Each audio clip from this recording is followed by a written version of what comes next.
Long before empires rose and fell like waves upon distant shores, a solitary voice whispered through eternity's corridors. It spoke not to kings or conquerors, but to shepherds and nomads, carrying nothing but faith and divine promises. This is the story of a people who challenged every assumption about power, gods, and reality itself. From ancient Ur's bustling markets to Jerusalem's smoking ruins, from the Red Sea's miraculous parting to Babylon's golden palaces, their journey reshaped civilization's understanding of the sacred. Witness how one family's covenant became the foundation for three great religions, how slaves became nation builders, how faith triumphed over impossible odds, and how even catastrophic defeat could not extinguish hope's eternal flame. In the sprawling city of Ur, where ziggurats pierced the sky and merchants from distant lands haggled in crowded bazaars, a man named Abram received a call that would reshape the destiny of humanity. Around 2000 BC, Sumerian culture had flourished for over a millennium. Akkadian empires had risen and fallen, and the sophisticated urban centers of Mesopotamia represented the pinnacle of human achievement. Yet from this cradle of civilization, one family would embark on a journey that would establish principles destined to outlast every earthly kingdom. Ur stood as a marvel of its age. Its massive ziggurat dominated the skyline, while harbors welcomed ships carrying goods from the Indus Valley and the Iranian plateau. Cuneiform tablets document a society of remarkable complexity, legal contracts governing marriage and commerce, mathematical texts revealing advanced astronomy, and literary works that would influence storytelling for millennia. Within this urban sophistication, Abram's family participated in commercial networks that connected Mesopotamia to the wider world. When Abram's family abandoned the security of urban civilization for the uncertainties of semi-nomadic life, they were rejecting the polytheistic worldview that dominated their era. Mesopotamian religion centered on cosmic forces personified as deities who required constant appeasement. Each city maintained patron gods, while regional deities governed storms, fertility, and war. A single being claiming universal authority challenged fundamental assumptions about how the spiritual realm operated. God's call established patterns that would characterize this sacred relationship for millennia. Unlike surrounding polytheistic traditions, this new framework centered on personal communication between divine and human realms. This deity demanded exclusive loyalty while promising blessings that would extend far beyond individual prosperity. Three promises would define Hebrew identity: land stretching from Egypt to the Euphrates, descendants numerous as stars and sand, and blessing that would impact all nations. Canaan presented a landscape of extraordinary diversity. Central hills provided grazing for flocks, while terraced slopes supported olive groves. Coastal plains offered fertile land controlled by Philistine cities, while the Jordan Valley contained settlements controlling trade routes between Egypt and Syria. Geographic complexity meant successful settlement required diplomatic skills as much as strength, since conflicts could escalate beyond any family's capacity to manage. Canaanite religious systems centered on fertility deities, whose worship included practices that would later be condemned. Baal, the storm god, received offerings at high places throughout the hills. Asherah, the mother goddess, was honored through sacred prostitution and ritual feasting. Child sacrifice during crises represented ultimate devotion to deities whose favor might mean survival. These practices reflected worldviews fundamentally incompatible with emerging Hebrew monotheism. Abraham's interactions with local rulers required careful negotiation of grazing rights, water access, and defense arrangements. His agreements with figures like Melchizedek of Salem operated according to honor-shame dynamics governing ancient Near Eastern behavior, where reputation determined a family's ability to survive and prosper. Sacred ceremonies followed patterns documented in Hittite treaties. Cutting animals and passing between their pieces represented self-maledictory oaths, calling down destruction if commitments were violated. Smoking fire pots and blazing torches symbolized divine participation, indicating God himself had undertaken these obligations. This unprecedented arrangement placed divine reputation at stake in promises made to mortal humans. Sarah's barrenness created a crisis that tested faith while revealing Mesopotamian legal wisdom. Her decision to provide Hagar as surrogate followed customs where childless wives arranged children through servants. Tensions arose: Hagar's contempt, Sarah's harsh treatment, Abraham's discomfort, illustrating costs of securing divine promises through human expedience. Ishmael's birth complicated the narrative by raising questions about divine promises and human actions. This son possessed legitimate claims based on inheritance law, yet he was not the child through whom blessings would continue. Tension between justice and grace would echo throughout Hebrew history, as each generation struggled to understand sovereignty interacting with human responsibility. Transformation of Abram into Abraham through divine renaming represented more than identity change. Abram meant exalted father, appropriate for achieved prosperity. Abraham meant father of multitude, pointing toward unfulfilled promises requiring faith. This occurred alongside circumcision as the physical sign marking males as belonging to the chosen people.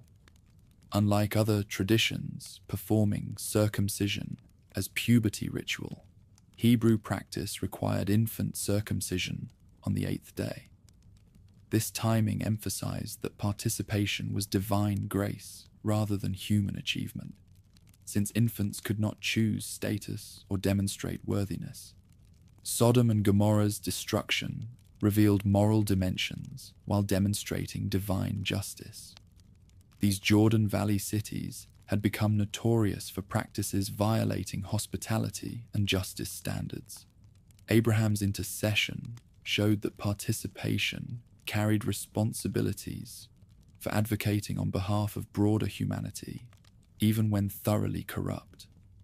Isaac's binding probed the depths of Abraham's commitment. This command to sacrifice the son through whom promises would be fulfilled created contradictions human logic could not resolve. Mount Moriah would later become Solomon's temple site, establishing connections between patriarchal faith and institutional worship. Provision of substitute sacrifice introduced vicarious atonement principles later developed in Mosaic systems. Sarah's death necessitated the first Hebrew land purchase in Canaan. Abraham negotiated with Hebron's Hittites for burial sites following elaborate diplomatic protocols. Insisting on full payment rather than gifts established legitimate ownership, while demonstrating respect for local customs.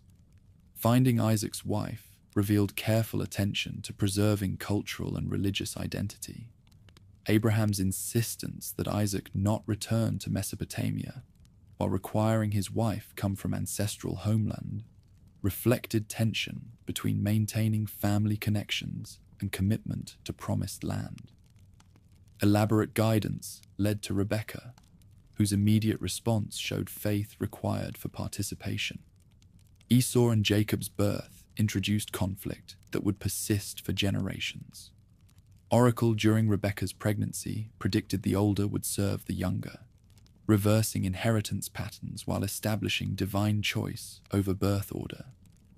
This principle would repeatedly appear as God chose David over older brothers, Solomon over Adonijah, working through unexpected agents.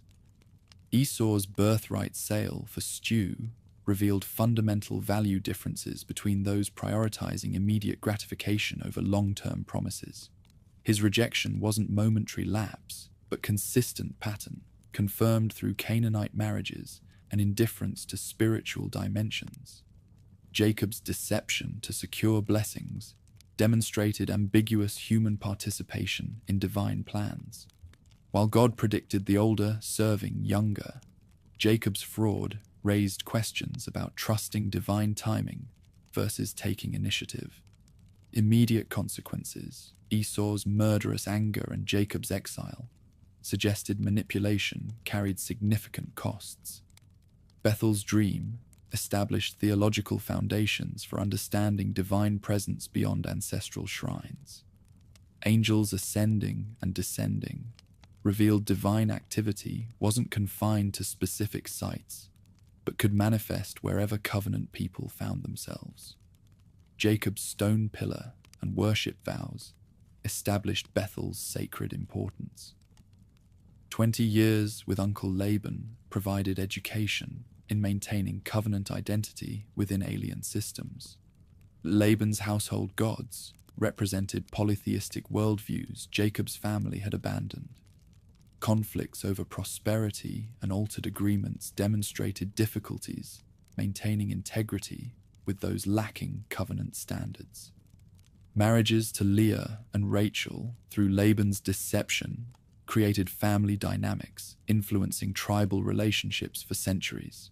Sister rivalry, expressed through competing for sons, reflected honor-shame culture while establishing tribal structure, formalized during wilderness wandering. Each birth contained prophetic elements, anticipating tribal characteristics. Birth of 12 tribal patriarchs occurred within family conflict testing faith, while revealing divine sovereignty, using flawed relationships for eternal purposes. Reuben, Simeon, and Levi would forfeit leadership through moral failures, while Judah would emerge as the royal line. Joseph and Benjamin would preserve the family during famine forcing migration to Egypt.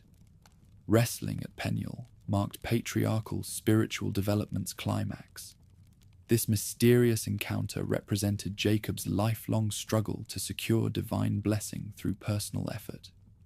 Physical wounds, leaving permanent limping, reminded that blessing came through submission rather than conquest, while Israel meant he who wrestles with God. Reunion with Esau demonstrated transformation in both brothers. Esau's prosperity showed divine blessing, extending beyond covenant lines, while gracious reception indicated maturity replacing murderous anger. Peaceful separation confirmed distinct destinies despite renewed relationship. Jacob's land purchase at Shechem created connections with local populations, having significant consequences. Dinah's rape and Simeon and Levi's vengeful massacre demonstrated volatility between covenant family and Canaanite neighbors. Jacob's condemnation reflected understanding that covenant people must maintain moral standards, even seeking justice. Journey to Bethel provided spiritual renewal, while establishing that moral crises required return to proven encounter places. Burial of foreign gods and purification rituals indicated Jacob's household had accumulated incompatible practices during Mesopotamian years. Rachel's death during Benjamin's birth created final family tragedy, shaping Jacob's emotional development. Her Bethlehem burial established remembered tomb sites, while Benjamin's survival ensured Rachel's lineage continuation. Jacob's obvious Joseph favoritism would create tensions culminating in events leading to Egyptian sojourn. Joseph's narrative demonstrates divine providence operating through human choices and natural consequences. His dreams of future elevation, shared with tactless enthusiasm, created brother resentment leading to slavery sale. Yet this tragedy positioned him to acquire administrative skills, enabling family preservation during 7 famine years. multicolored coat symbolizing favoritism reflected inheritance customs, while brother hatred demonstrated parental favoritism's destructive potential. Judah's proposal to sell rather than kill revealed moral complexity while establishing his leadership emergence despite fourth son position. Potiphar's house illustrated challenges when covenant moral standards conflicted with cultural expectations. Joseph's adultery refusal, explained through earthly and divine responsibility, cost position and freedom while demonstrating faithfulness prices. False imprisonment created circumstances bringing court contact enabling elevation. Dream interpretation reflected divine revelation through natural insights rather than occult practices. Success explaining butler and baker visions established reputation for divine wisdom access. Butler forgetfulness demonstrated human gratitude, unreliability, while creating perfect timing for royal availability. Royal dreams of fat cows devoured by thin cows and healthy grain consumed by withered stalks provided symbolic economic cycle representation. Joseph's interpretation, identifying 7 abundance years, followed by 7 famine years, demonstrated revelation's practical nature while providing survival information. Administrative systems managing Egypt's resources revealed divinely inspired expertise combined with servitude experience. Purchasing and storing 1/5 of grain production created famine reserves while generating revenue, transforming ruler-subject relationships. By famine's end, virtually all land belonged to the crown, with people serving as tenant farmers. Jacob's sons arriving to purchase grain initiated complex interactions culminating in family migration. Joseph's recognition, combined with identity concealment, while testing character, revealed understanding that betrayal damaged relationships required careful restoration. Spying accusations, Benjamin demands, and apparent cup theft served as tests determining whether brothers had learned protecting rather than sacrificing vulnerable family members. Judah's slavery offer in Benjamin's place demonstrated character transformation during 20 post-Joseph years. His passionate speech acknowledging guilt while recognizing father's desperate Benjamin love revealed moral growth enabling reconciliation. Joseph's emotional response, finally breaking disguise, showed forgiveness had been the goal throughout testing. Identity revelation and history interpretation as divine providence working through human choices established theological principles influencing Hebrew understanding throughout subsequent history. His declaration that "you meant it for evil, but God meant it for good" recognized both brother actions' moral reality and divine purposes accomplished through them. Invitation for Jacob's entire family reflected filial devotion and royal gratitude for administrative wisdom, preserving Egypt during famine. Goshen allocation demonstrated honored status while providing physical isolation, enabling cultural and religious distinctiveness maintenance during Egyptian sojourn. Jacob's Egypt journey required divine reassurance that migration served covenant purposes rather than abandoning them. Beersheba vision promising great nation development in Egypt while guaranteeing promised land return established theological framework, understanding this sojourn as necessary fulfillment stage. Reunion after 22 years represented patriarchal narrative emotional climax, while demonstrating providence using family tragedy, accomplishing purposes no human planning could achieve. Jacob's declaration that he could die peacefully, having seen Joseph alive, reflected parental love shaping emotional life since Rachel's death. Final 17 years provided opportunity observing grandson development while establishing traditions preserved during Hebrew-Egyptian residence centuries. Joseph's sons, adoption as equal heirs reflected special Joseph love and recognition that Egyptian-born children needed formal community incorporation, ensuring tribal inclusion. Hand-crossing, blessing, Ephraim and Manasseh continued divine choice patterns operating independently of natural inheritance.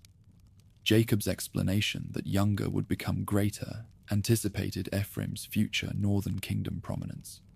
Final blessings upon 12 sons combined prophetic insight with poetic artistry, anticipating tribal characteristics and destinies. Reuben's preeminence loss through instability, Simeon and Levi's dispersion through violence, Judah's royal emergence, and Joseph's special blessings established expectations influencing tribal relationships for centuries. Jacob's death at 147 marked patriarchal period's end, while establishing promised land connection precedents despite Egyptian residence.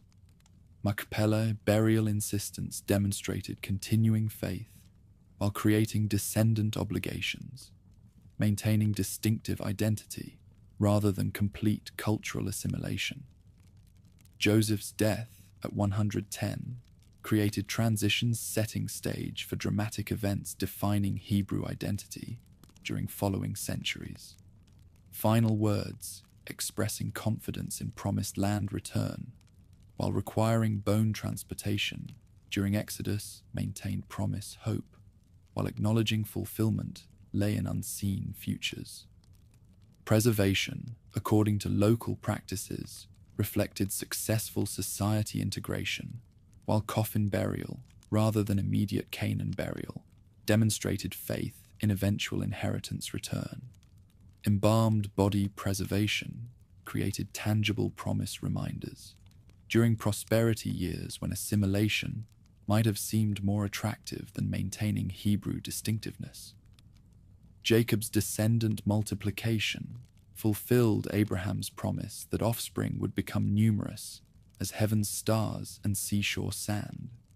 12-son tribal structure provided organizational framework, enabling growing population identity maintenance despite centuries in foreign lands with superior cultural attractions and greater advancement opportunities.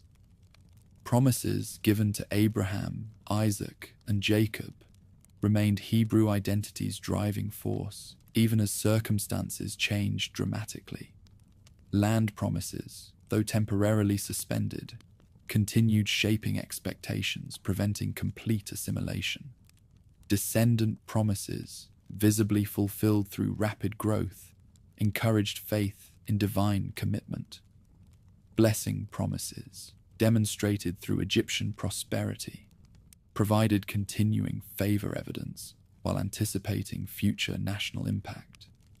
Patriarchal foundations established theological, cultural, and ethnic groundwork, enabling Hebrew people's survival as distinct communities through 4 foreign resident centuries, while preparing them for dramatic events, transforming them from extended family into nation. Sacred relationships, land promises, tribal structures, and chosen purpose convictions would prove essential during coming challenges. Everything was now positioned for Hebrew history's next great chapter, when prosperity would yield to oppression, when Jacob's descendants would cry for deliverance, and when divine intervention would demonstrate the power of the God who called Abraham from Ur and sustained his family through all vicissitudes of their long journey toward destined inheritance. Promises remained valid, relationships continued, and divine purposes would be fulfilled through whatever means necessary to accomplish what no human strength or wisdom could achieve. The Golden Age died slowly, like a sunset that lingers before surrendering to darkness. 4 centuries after Joseph's triumphant presentation of his family to the royal court, his descendants had multiplied beyond all expectation, exactly as the Almighty had promised Abraham. Yet this very blessing had become their curse. Where once the sight of thriving settlements in Goshen had pleased the crown, Now it struck fear into royal hearts. A new dynasty ruled Egypt, and these rulers knew not Joseph. In the palace corridors, where Joseph had once walked as second only to the king himself, new voices whispered of danger. "Look," they warned, "the people of the children of Abraham have become more and mightier than we." The irony was bitter. The very fertility that marked them as blessed by heaven had marked them for destruction by earthly powers. Each birth that should have brought joy instead brought terror to parents who saw their growing numbers reflected in the increasingly hostile eyes of their hosts. The transformation from guests to slaves happened gradually, then suddenly. Administrative changes stripped away privileges Joseph's family had enjoyed for generations.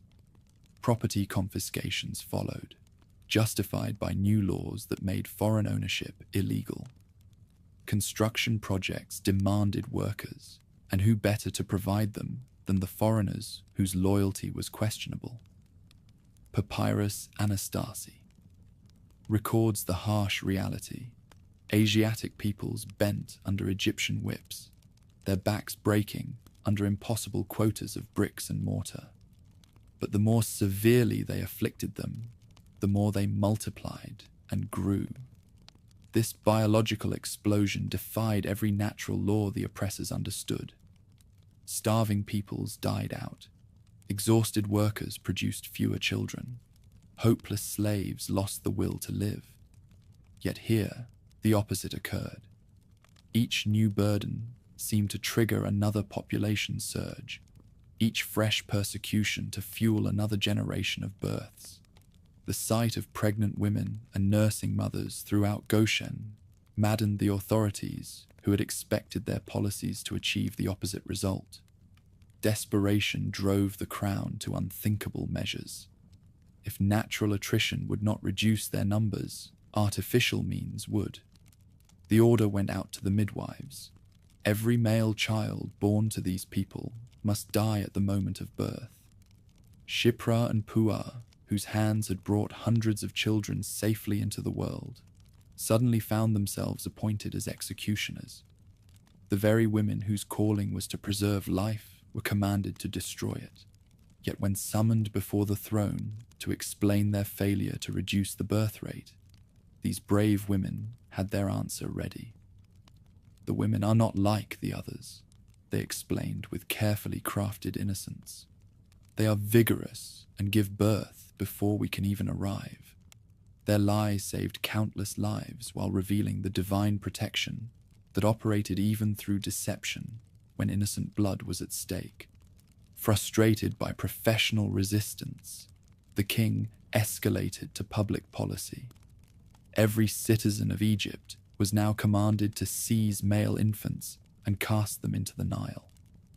The river that had once brought prosperity through Joseph's wise administration would now run red with the blood of children. Genocide had become not just policy, but public duty. In this darkest hour, one woman refused to surrender hope. Jochebed looked at her 3-month-old son and saw not a condemned child, but a gift that heaven itself must protect.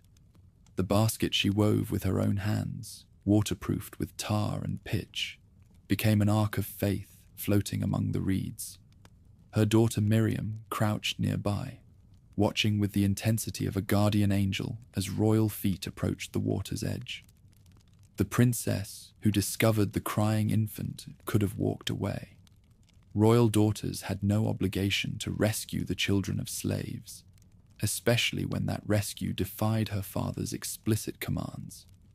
But something in the child's cry moved her heart, and in that moment of compassion, the very household that had decreed death became the instrument of preservation. With royal privilege protecting him and royal resources funding his education, the future liberator would grow up in the halls of power, learning the very systems he would one day challenge. Miriam's quick thinking completed the circle of divine irony. "Shall I find you a nurse from among the women?" she asked with calculated innocence.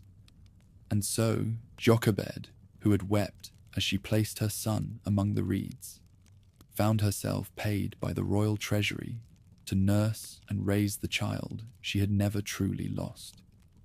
In the princess's household, yet under his mother's care, the boy learned two identities that would shape his destiny: the administrative skills of Egypt's elite and the heritage of Abraham's promises. The child grew into a man caught between worlds. Palace education had given him access to Egypt's military academies, engineering schools, and diplomatic protocols. He understood irrigation systems and architectural principles, military formations and siege techniques, tribute collection and population management. Yet secret visits to his people's settlements had shown him the cost of these accomplishments: the broken backs that built monuments, the shortened lives that enriched the crown, the cultural destruction that accompanied economic prosperity. At 40, the internal tension finally erupted into decisive action. Seeing an overseer beating a slave with potentially fatal brutality, he looked this way and that to ensure no witnesses observed, then struck down the attacker and buried him in the sand. Murder was a capital crime in Egypt. But this was something more. It was a declaration that divided loyalties could no longer coexist within a single heart. Discovery came through the very people he thought he was protecting. When he tried to mediate a dispute between two slaves the next day, their response cut him to the quick. "Who made you a prince and a judge over us? Do you intend to kill me as you killed that man?" The rejection stung more than any royal punishment could have. If his own people questioned his authority, how could he presume to lead them to independence? Flight to Midian brought both refuge and education. The desert became his classroom, as 40 years of shepherding taught him lessons no palace academy could provide. He learned which plants indicated water sources, how to read weather patterns in cloud formations, where to find shelter during sandstorms, and how to move large flocks across hostile terrain. Zipporah, Jethro's daughter, became his wife, connecting him to tribal networks throughout the peninsula while grounding him in the rhythms of nomadic life. The burning bush changed everything. What began as routine investigation of an unusual sight became an encounter that shattered 40 years of comfortable exile. The voice that spoke from the flames identified itself with the same Lord who had called Abraham from Ur, who had wrestled with Jacob at Peniel, who had promised Joseph that his bones would return to the promised land. The time for fulfillment had come, and the reluctant shepherd would be the instrument. Yet every instinct resisted the call. "Who am I, that I should go to the king?" he protested. "Suppose they ask me your name. What shall I tell them? What if they don't believe me? I am slow of speech and tongue." Each objection revealed deep understanding of the challenges involved. Royal courts did not negotiate with runaway murderers. Slave populations did not typically rally behind leaders they had already rejected. Divine missions required human instruments, and this instrument felt profoundly inadequate. The answer came not through reassurance, but through demonstration. The rod that transformed into a serpent, the hand that became leprous and was healed, the water that turned to blood. These signs would provide credentials that no earthly authority could counterfeit. Aaron's appointment as spokesman addressed communication concerns while establishing the priestly partnership that would characterize sacred service for generations. Together, the brothers would present ultimatum to the most powerful monarch on earth. Return to Egypt required immediate confrontation with incomplete obedience. When Zipporah performed emergency circumcision on their son during the journey, she was completing the covenant commitment that 40 years in Midian had allowed to lapse. No uncircumcised man could stand before the throne of heaven as representative of heaven's people. Personal holiness was not optional for public ministry. The first audience with their own people proved encouraging. Desperate circumstances had prepared hearts for any message of hope, regardless of how impossible it might seem. Aaron's demonstration of the signs provided tangible evidence that their God possessed power beyond anything they had previously experienced. For the first time in 4 centuries, Jacob's descendants dared to believe that their servitude might not be permanent. The royal audience proved far more challenging. When Aaron cast down his rod before the throne, and it became a serpent, the court magicians replicated the phenomenon through their own arts. When Aaron's serpent devoured theirs, it suggested superior power, but not necessarily different source. The king's response revealed the arrogance that would characterize negotiations throughout the escalating conflict. "Who is the Lord, that I should obey his voice? I do not know the Lord, nor will I let his people go." What followed was systematic warfare between earthly pride and heavenly authority. Each plague struck with surgical precision at the foundations of royal power, while demonstrating the superiority of Jacob's God over Egypt's deities. The Nile that sustained life became a river of death when turned to blood, challenging Hapi's dominion over Egypt's lifeline. Frogs that covered every surface mocked Heket's fertility blessings. Lice that tormented humans and animals alike humiliated gods of cleanliness and order. After each demonstration, the pattern repeated with maddening consistency. Initial royal capitulation would give way to renewed stubbornness as soon as immediate pressure subsided. "Entreat the Lord to take away the frogs, and I will let the people go," became, "Who is the Lord? I will not let them go," as soon as the plague ended. Pride and economic calculation proved stronger than rational assessment of divine power. The livestock plague revealed divine ability to distinguish between populations, despite their geographic proximity. Throughout Egypt, cattle and sheep died in massive numbers. Yet in Goshen, not a single animal belonging to the people perished. This selective destruction provided unmistakable evidence that supernatural forces were operating according to moral rather than natural principles. Boils followed, afflicting the magicians themselves so severely that they could no longer appear in court to contest divine signs. The priests who legitimized royal authority through daily purification rituals found themselves too unclean to perform their duties. Religious systems that supported political structures collapsed under divine assault. Hail destroyed the flax and barley crops while sparing wheat and spelt that would ripen later, demonstrating precise control over natural forces. Those who feared the warning took their livestock indoors and survived. Those who ignored it watched their animals die in the fields. Even among the oppressors, individual response to divine revelation determined personal outcomes.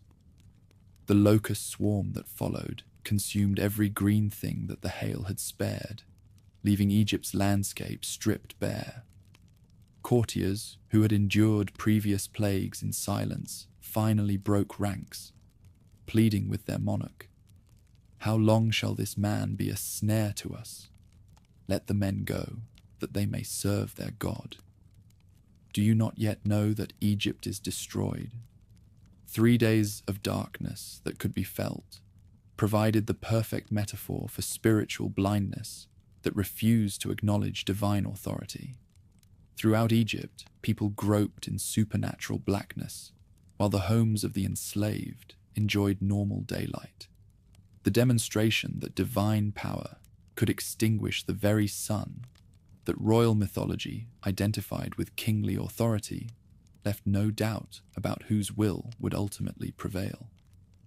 Yet even as catastrophe mounted, royal pride remained unbroken. Each temporary concession, "Only the men may go. You may take your families, but leave your flocks. Go, but don't go very far," revealed the desperate bargaining of power confronted with superior force while refusing to acknowledge defeat.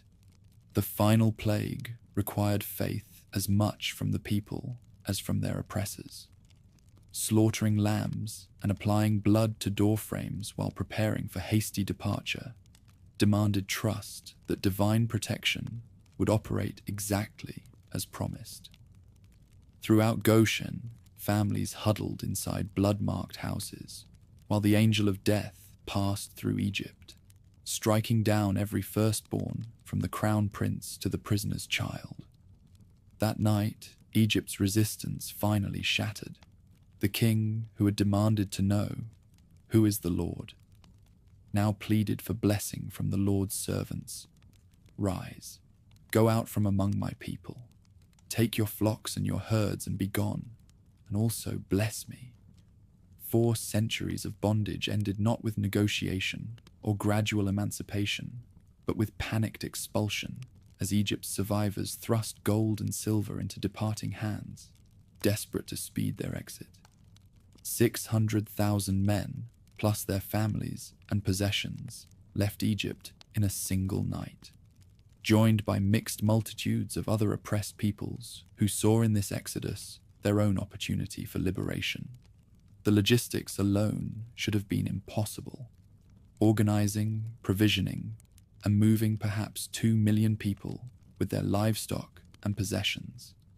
Yet pillars of cloud by day and fire by night provided navigation, while divine provision met every need. The route toward the Red Sea, rather than the shorter coastal road, ensured that the final confrontation would occur where divine power could be most dramatically displayed. When royal second thoughts prompted pursuit by Egypt's army, the people found themselves trapped between advancing chariots and impassable water. 4 centuries of supernatural provision had not prepared them for this moment of apparent abandonment. "It would have been better for us to serve Egypt than to die in the wilderness," they cried, revealing how quickly liberation enthusiasm could transform into despair when circumstances appeared hopeless. The response they received established principles that would govern their relationship with the Almighty throughout their history. "Fear not, stand firm, and see the salvation of the Lord. The Lord will fight for you, and you have only to be silent." The command to move forward into the sea, while walls of water rose on either side, required faith that transcended natural sight. Yet as they walked on dry ground between liquid walls, the same miracle that provided their escape prepared destruction for their pursuers. When Egypt's chariots followed into the seabed, the waters that had parted for the people crashed down upon their oppressors, completing liberation while eliminating any possibility of return to bondage. Miriam's song of triumph that followed wove together praise for divine power with somber recognition of human cost. "Sing to the Lord, for he has triumphed gloriously. The horse and his rider he has thrown into the sea." Liberation had required death for their enemies, and even in celebration, the weight of that reality tempered their joy. The wilderness journey that followed tested every assumption about what freedom would mean. Water shortages at Mara and Elim revealed that divine provision operated through faith rather than stored resources. Manna that appeared each morning taught daily dependence, while Sabbath rest established rhythms of trust that transcended immediate need. Military victory over Amalekite raiders demonstrated that divine protection operated through human courage, while supernatural assistance made victory possible. Arrival at Mount Sinai marked transformation from liberated slaves into a constituted nation.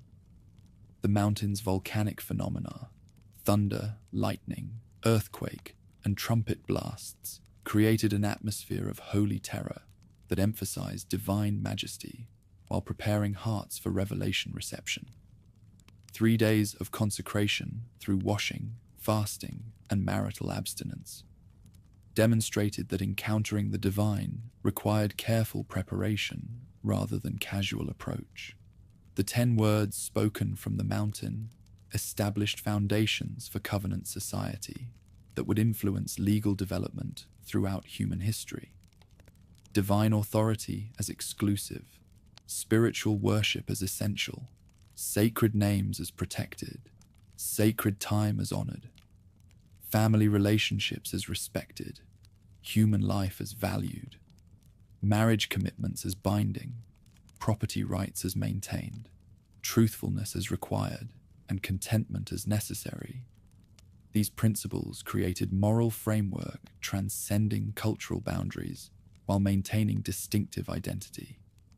Detailed ordinances that followed translated fundamental principles into practical applications, covering worship procedures, judicial decisions, property relationships, family responsibilities, and social obligations. The comprehensive nature of this legal system addressed everything from ceremonial requirements to criminal penalties, creating unified approach to individual and community life.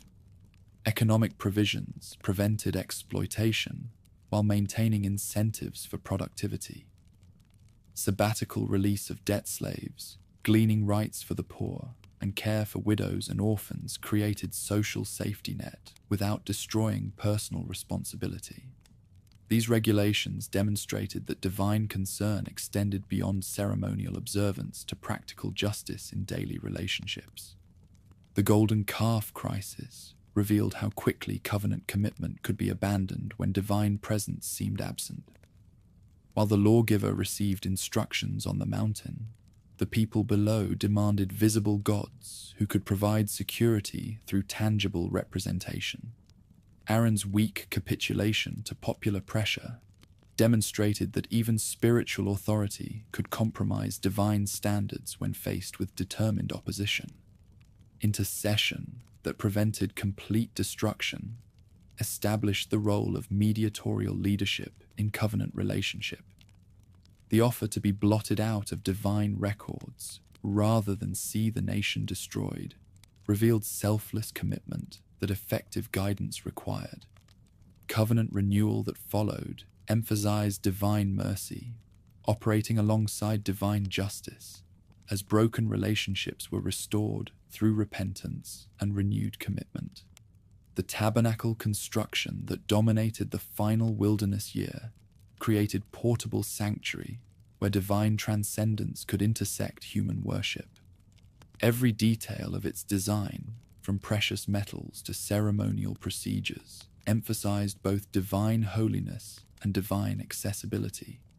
The pillar of cloud that settled upon the completed structure provided visible evidence that heaven had chosen to dwell among this people, despite their failures and rebellions. Census, organization, and tribal arrangement prepared the nation for conquest while establishing military and administrative structures that would govern land distribution. The 40-year delay that followed the spy mission's negative report served divine purposes, even while punishing human faithlessness.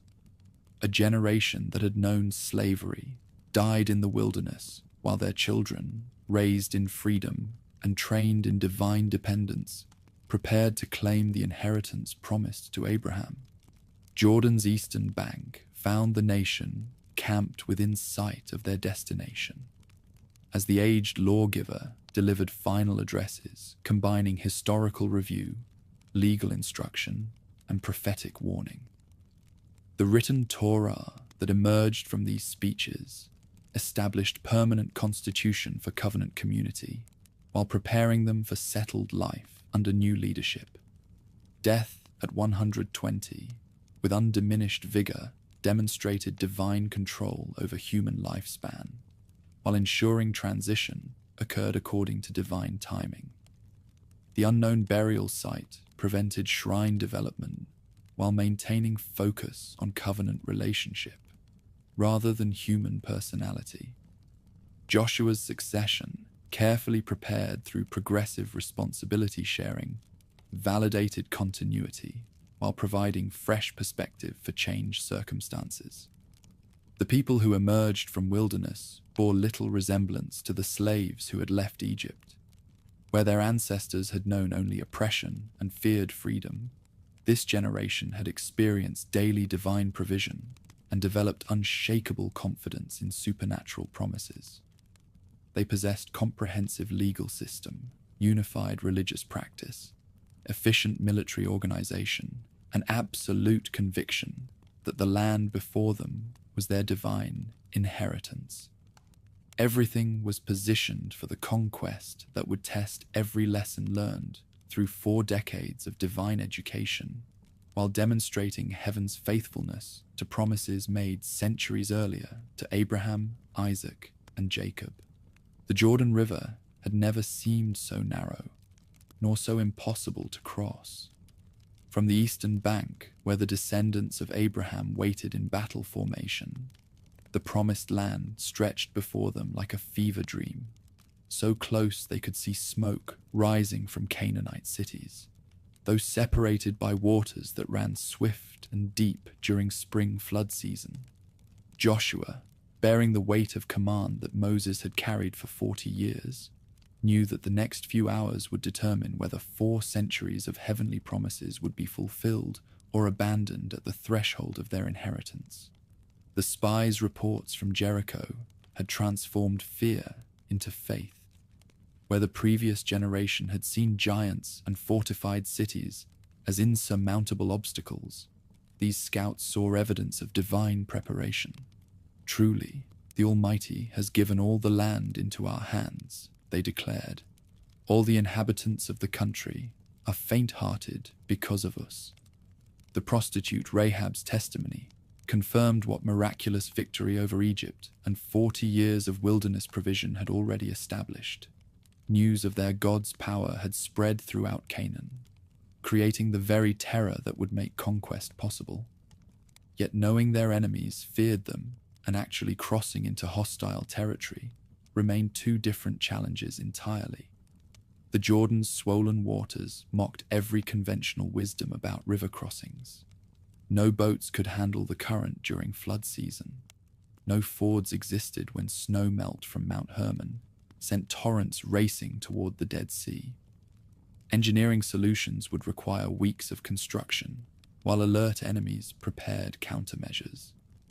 Divine solutions required only faith, willing to step into impossibility. "Consecrate yourselves," Joshua commanded the priests carrying the sacred ark, "for tomorrow the Lord will do wonders among you." The same ark that had traveled through the wilderness would now lead them into battle, its golden cherubim representing the throne of heaven advancing against earthly kingdoms. When the priests' feet touched the river's edge, the waters gathered into a heap upstream, while the riverbed dried to make a highway for the advancing nation. The miracle that had delivered them from Egypt would be repeated to deliver them into their inheritance. 12 stones pulled from the Jordan's depths became a memorial at Gilgal, where Joshua explained to future generations what their eyes would never see. When your children ask in time to come, "What do these stones mean?" then you shall tell them that the waters of the Jordan were cut off before the Ark of the Covenant. Memory would be as important as conquest in the struggle to maintain identity amid the cultural pressures of settled life in Canaan. Jericho's walls had stood for over 1,000 years, their double fortifications creating a barrier that ancient Near Eastern siege techniques could not breach.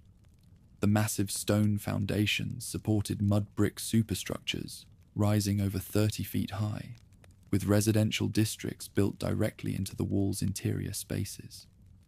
Attacking such fortifications with Bronze Age weapons would have required years of patient siege work, while defenders rained arrows, stones, and burning oil upon attackers below. Divine warfare operated according to different principles than human strategy. The command to march around the city once daily for 6 days while priests blew ram's horns seemed like lunacy to conventional military thinking.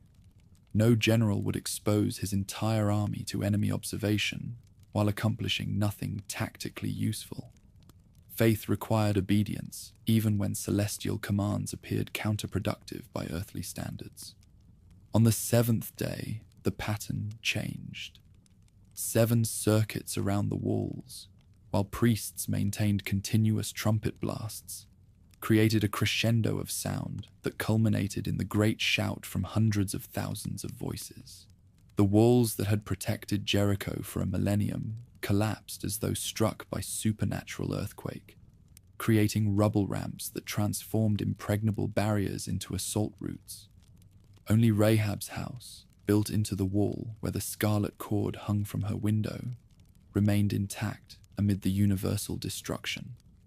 The devoted ban that followed Jericho's fall introduced principles of holy war that would govern conquest throughout Canaan. Everything within the city was either destroyed or consecrated to divine service. No personal enrichment could contaminate victory achieved through supernatural intervention. Achan's secret appropriation of gold and silver violated this principle, bringing divine judgment upon the entire community until individual sin was identified and eliminated through execution. AI's initial defeat revealed how quickly heavenly favor could be withdrawn when covenant obligations were ignored. Joshua's prostration before the ark, demanding to know why the Almighty had brought them across Jordan only to deliver them to destruction, demonstrated the intimate relationship between divine presence and military success. Once Achan's sin was purged, Ai fell to a carefully orchestrated ambush that combined human tactical skill with strategic guidance from above.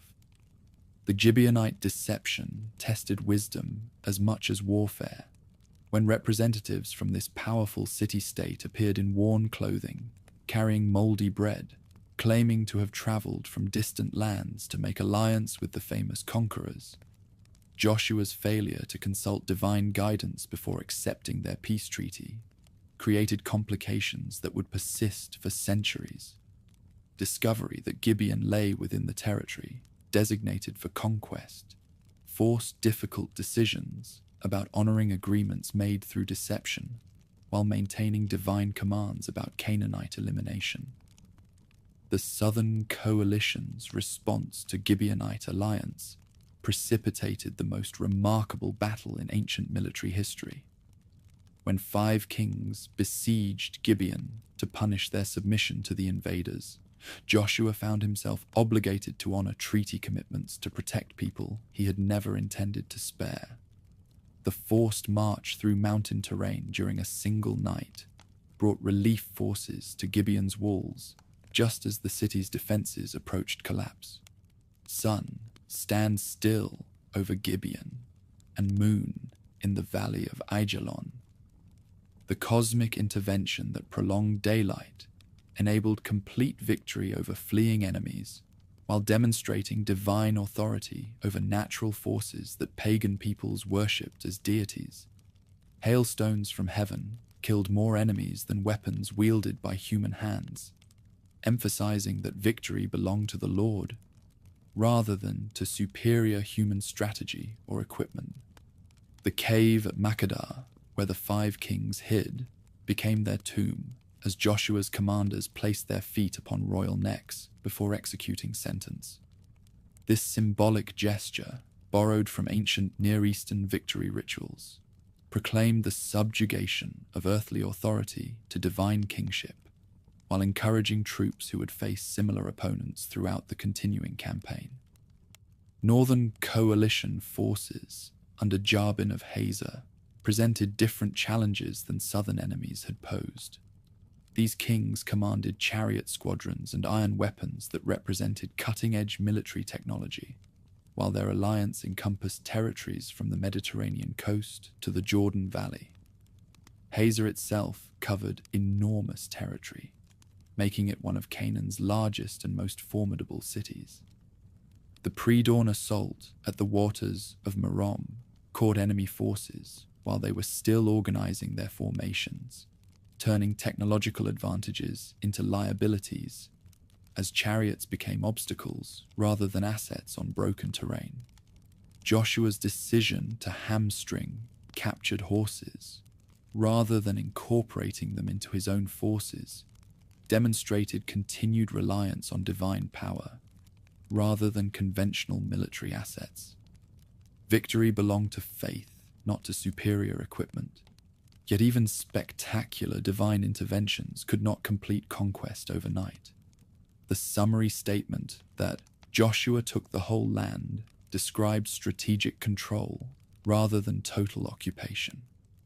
Canaanite populations survived in many areas, creating the conditions for cultural and religious conflict that would characterize the subsequent period. The incomplete nature of conquest would prove both blessing and curse, providing opportunities for cultural enrichment while creating constant temptation for spiritual compromise. Tribal allotments distributed at Shiloh created the territorial framework that would define identity for the next 8 centuries. The elaborate ceremony of casting lots before the sacred tent emphasized divine rather than human determination of boundaries, while detailed border descriptions established permanent claims that would survive political upheavals and foreign conquests. Caleb's inheritance of Hebron rewarded the faith he had demonstrated 45 years earlier during the original spy mission, proving that divine memory extended across generations. Cities of refuge provided sanctuary for accidental killers, while ensuring that intentional murderers faced appropriate justice.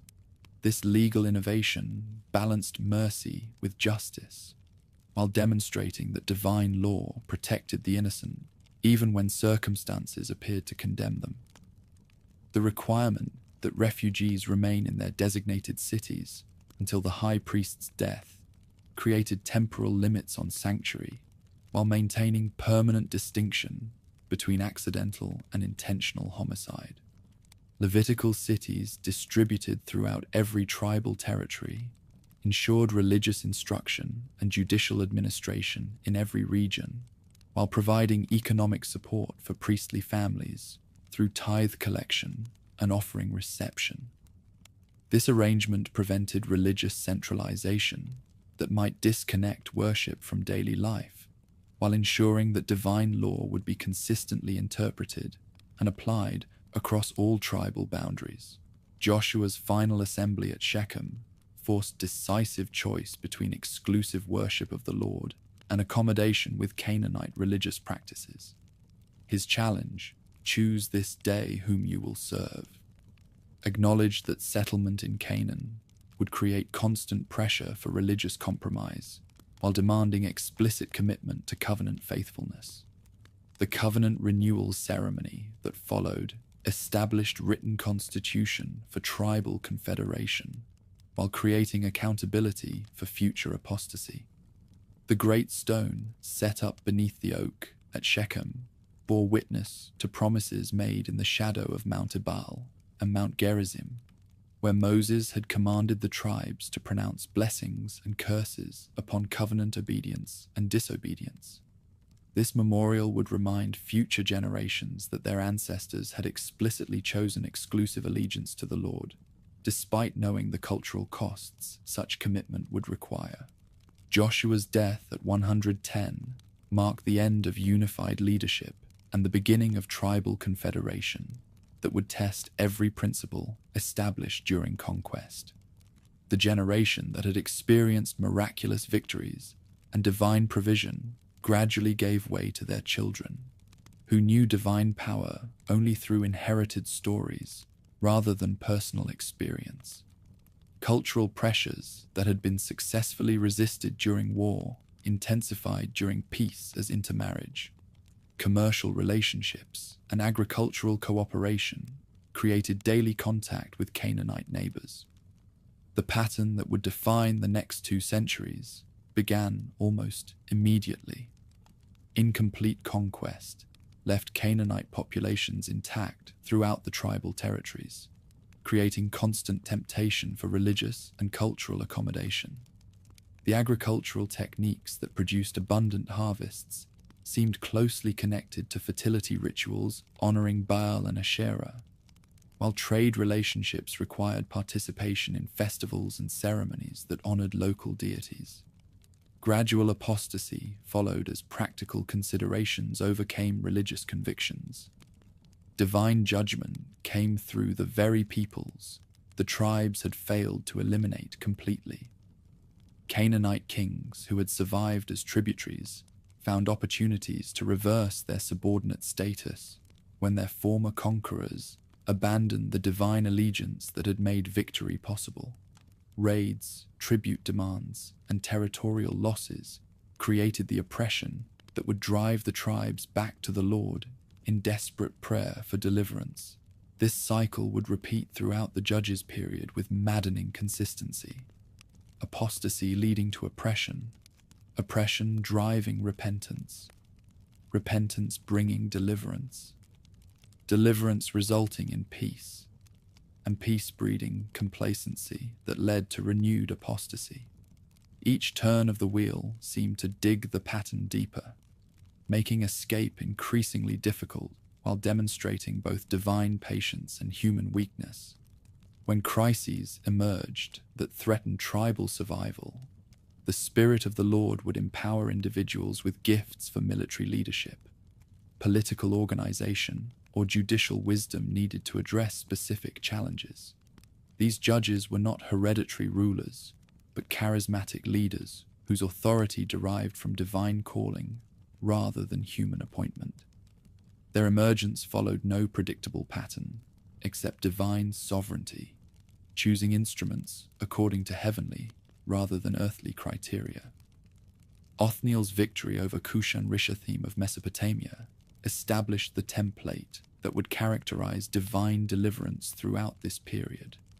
When the tribes cried out in genuine repentance, supernatural assistance enabled inferior forces to defeat superior enemies, resulting in periods of peace and prosperity that would gradually erode spiritual vigilance until the cycle repeated.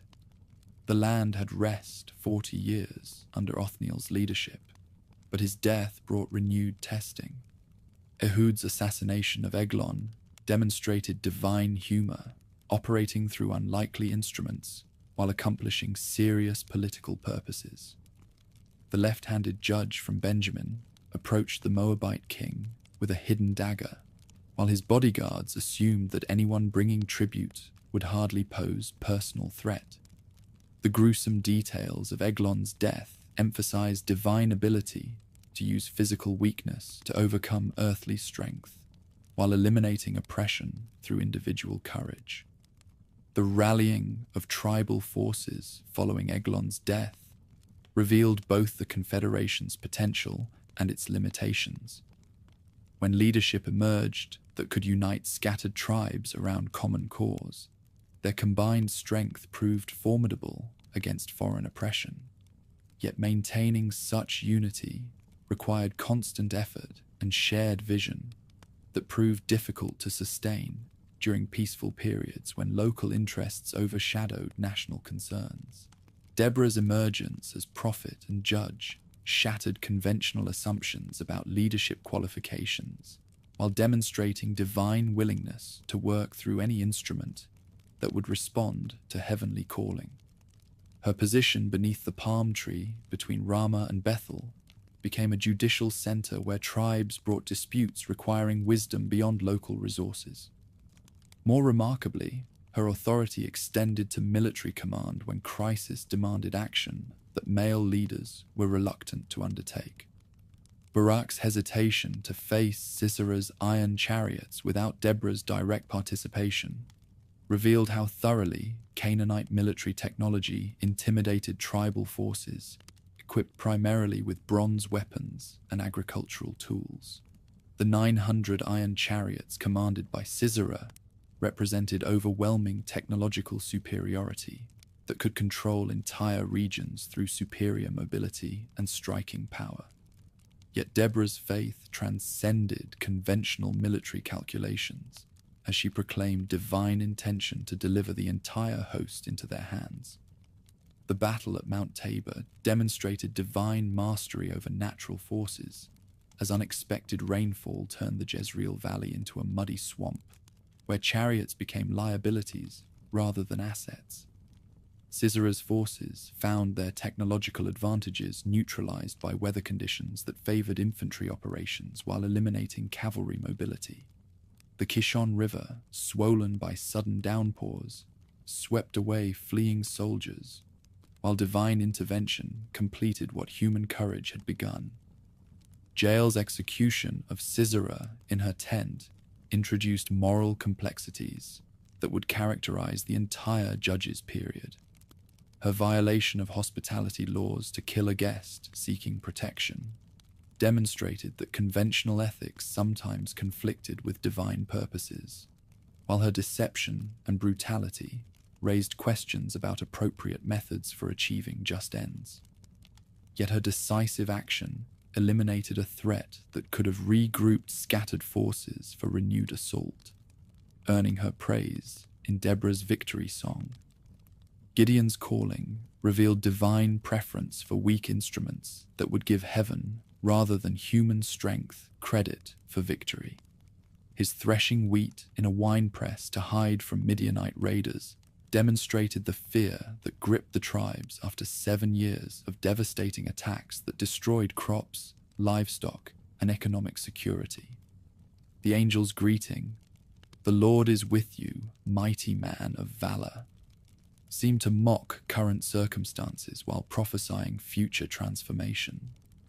The fleece tests that followed showed honest doubt, struggling with divine calling, as Gideon sought confirmation that heaven truly intended to use someone as insignificant as himself to deliver the entire nation.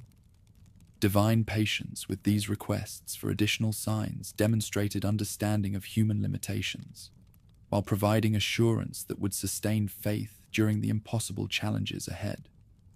The army reduction from 32,000 to 300 eliminated any possibility that human strength would receive credit for victory over the Midianite horde. Divine strategy deliberately handicapped the attacking force to emphasize supernatural intervention, while testing faith to its absolute limits. The selection process that retained only men who remained alert while drinking revealed divine attention to character details that human recruitment would overlook. The midnight assault with torches, trumpets, and breaking jars created psychological rather than physical victory as confusion spread through enemy camp. Midianite forces, awakened by sudden noise and light, attacked each other in darkness, while divine terror multiplied natural disorientation. Gideon's 300 became instruments of panic rather than combat, as superior enemy numbers became disadvantages when turned against themselves. The offer of kingship that concluded Gideon's career tested whether successful leadership would corrupt divine purpose through human ambition. His rejection of hereditary monarchy, "I will not rule over you, and my son will not rule over you. The Lord will rule over you," established the theological principle that divine kingship precluded human dynasty. Yet his creation of an ephod that became an object of worship revealed how quickly religious innovations could become spiritual snares. Abimelech's brutal rise to power through murdering his 70 brothers demonstrated the political chaos that followed effective leadership when no institutional mechanisms existed for peaceful succession. His reliance on foreign mercenaries and Shechem's support revealed how quickly tribal confederation could fragment when self-interest overcame shared identity. The civil war that consumed his reign showed Confederation's capacity for self-destruction when competing ambitions replaced common purpose. Samson's supernatural strength represented divine power, operating through deeply flawed human character in ways that demonstrated both heaven's sovereignty and human responsibility. His Nazirite calling from birth established him as consecrated for divine purposes, while his emotional weaknesses and moral failures showed that spiritual gifts did not automatically produce spiritual maturity. The personal vendettas that drove his conflict with Philistine oppression escalated into guerrilla warfare that terrorized enemy settlements. The riddle at his wedding feast revealed the personal animosity that would drive larger political struggle between emerging iron technology and traditional Bronze Age culture. Samson's revenge for his wife's betrayal demonstrated that individual action could challenge foreign oppression, even when tribal confederation failed to provide unified resistance.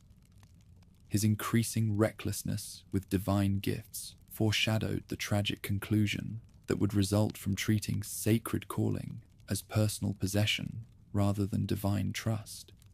Delilah's seduction succeeded where Philistine armies had failed by exploiting emotional vulnerabilities that physical strength could not protect. Samson's gradual revelation of his strength's source revealed the spiritual blindness that accompanied moral compromise as he failed to recognize divine departure until supernatural power had already withdrawn.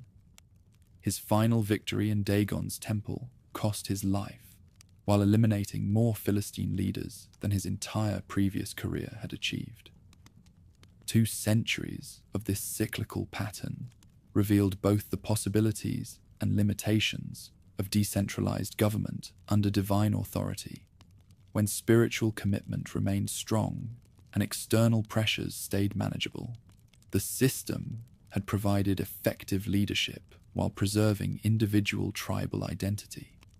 When faith weakened and enemies organized, confederation had proved inadequate for national survival.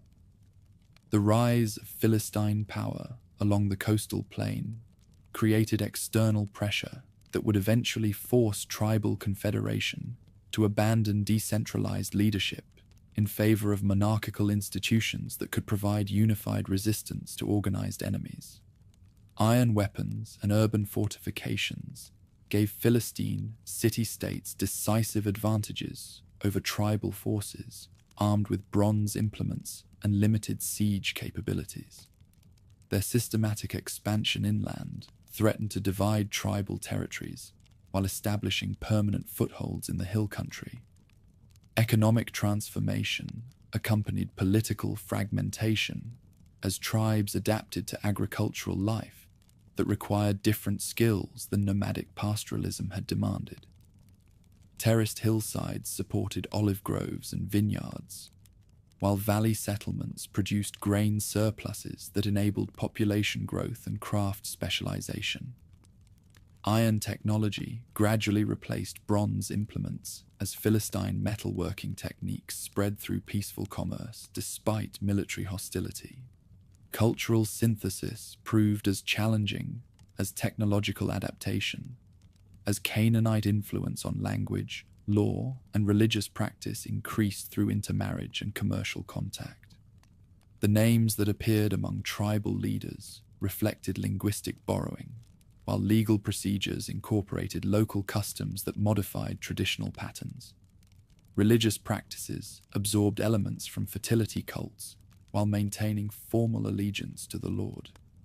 The Confederation's greatest weakness remained internal division that prevented coordinated response to external threats.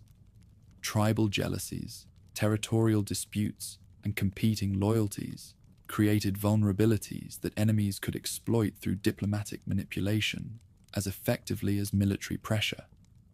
The very diversity that had once been source of strength became liability when unity required subordination of local interests to national priorities. Religious deterioration accompanied political fragmentation as local shrines competed with central sanctuary, while private religious practices replaced corporate worship. The proliferation of household gods, neighborhood altars, and regional festivals created religious pluralism that undermined exclusive loyalty to the Lord, while accommodating diverse spiritual needs that official religion failed to address adequately. Samuel's emergence as prophet and judge represented divine response to institutional collapse through charismatic leadership that could transcend tribal boundaries while maintaining religious authority. His annual circuit between Bethel, Gilgal, and Mizpah created judicial system that provided consistent legal interpretation, while his prophetic ministry preserved divine communication when formal religious institutions had lost moral credibility. The Philistine crisis that would climax Samuel's career began with the disastrous battle at Aphek, where the ark itself was captured and the priestly line of Eli was virtually eliminated. The psychological impact of losing their most sacred symbol while suffering devastating military defeat created national trauma that conventional solutions could not address. Even the ark's miraculous return, after causing plagues in Philistine cities, could not restore confidence in traditional leadership structures. Popular pressure for institutional change intensified as Philistine raids penetrated deeper into tribal territories, while confederation mechanisms proved helpless to coordinate effective resistance. The demand came with brutal clarity. Give us a king to judge us like all the nations. This request revealed both realistic assessment of political necessities and dangerous willingness to abandon distinctive identity in pursuit of conventional solutions to unconventional challenges. Samuel's warning about the cost of kingship, conscription, taxation, forced labor, and loss of tribal autonomy accurately predicted the challenges that would follow. Yet the people's response was unequivocal. We will have a king over us, that we also may be like all the nations, and that our king may judge us and go out before us and fight our battles. The stage was set for transformation that would create unified monarchy capable of challenging surrounding powers while maintaining covenant relationship with the Lord. The transition would test whether institutional authority could preserve spiritual heritage that charismatic leadership had maintained, and whether national unity could coexist with divine allegiance that transcended earthly political arrangements. 200 years of tribal confederation had demonstrated that freedom required more than liberation from oppression. It demanded institutions capable of preserving independence against organized enemies, while maintaining the distinctive identity that made such independence worthwhile.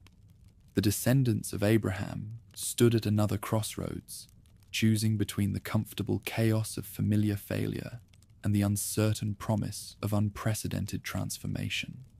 The old prophet Samuel stood before the assembled elders at Ramah, his weathered hands trembling not from age, but from righteous anger.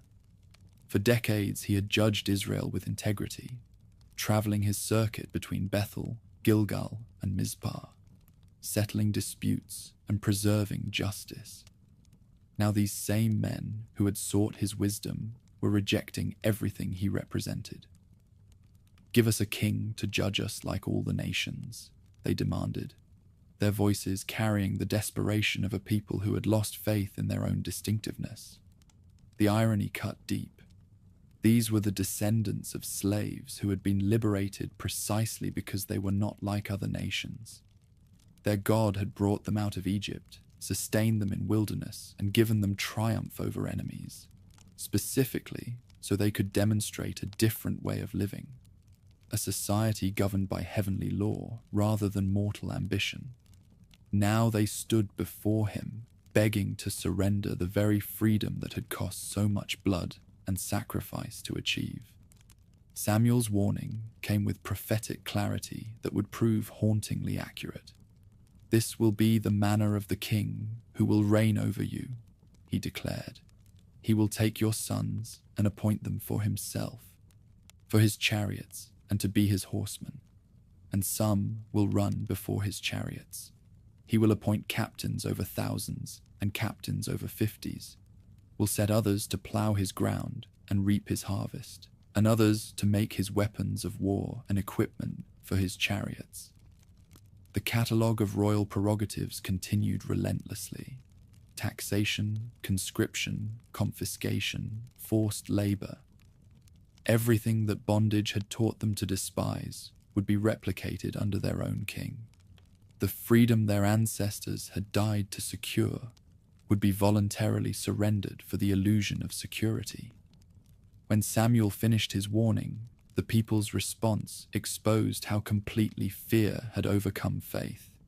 No, but we will have a king over us, that we also may be like all the nations, and that our king may judge us and go out before us and fight our battles.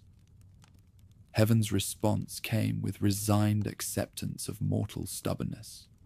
Hearken to their voice and make them a king. If the people insisted on learning through bitter experience what they refused to accept through prophetic instruction, then experience would be their teacher. The monarchy they demanded would be given to them, complete with all the consequences Samuel had predicted. Saul's selection seemed almost accidental. A young man from Benjamin, searching for his father's lost donkeys, who encountered the prophet pursuing his mundane task, standing head and shoulders above his countrymen, possessing the physical presence that impressed people who equated size with strength. He appeared to be exactly what the nation thought it needed. His initial reluctance, hiding among the baggage when Samuel called him forward, suggested humility that might survive the corrupting influence of power. Confirmation came through lots cast before the assembled nation, the sacred ritual that had guided decision-making since Joshua's time. When Saul's name emerged from the selection process, it carried the legitimacy that popular acclaim alone could never provide. "Do you see him whom the Lord has chosen?" Samuel announced.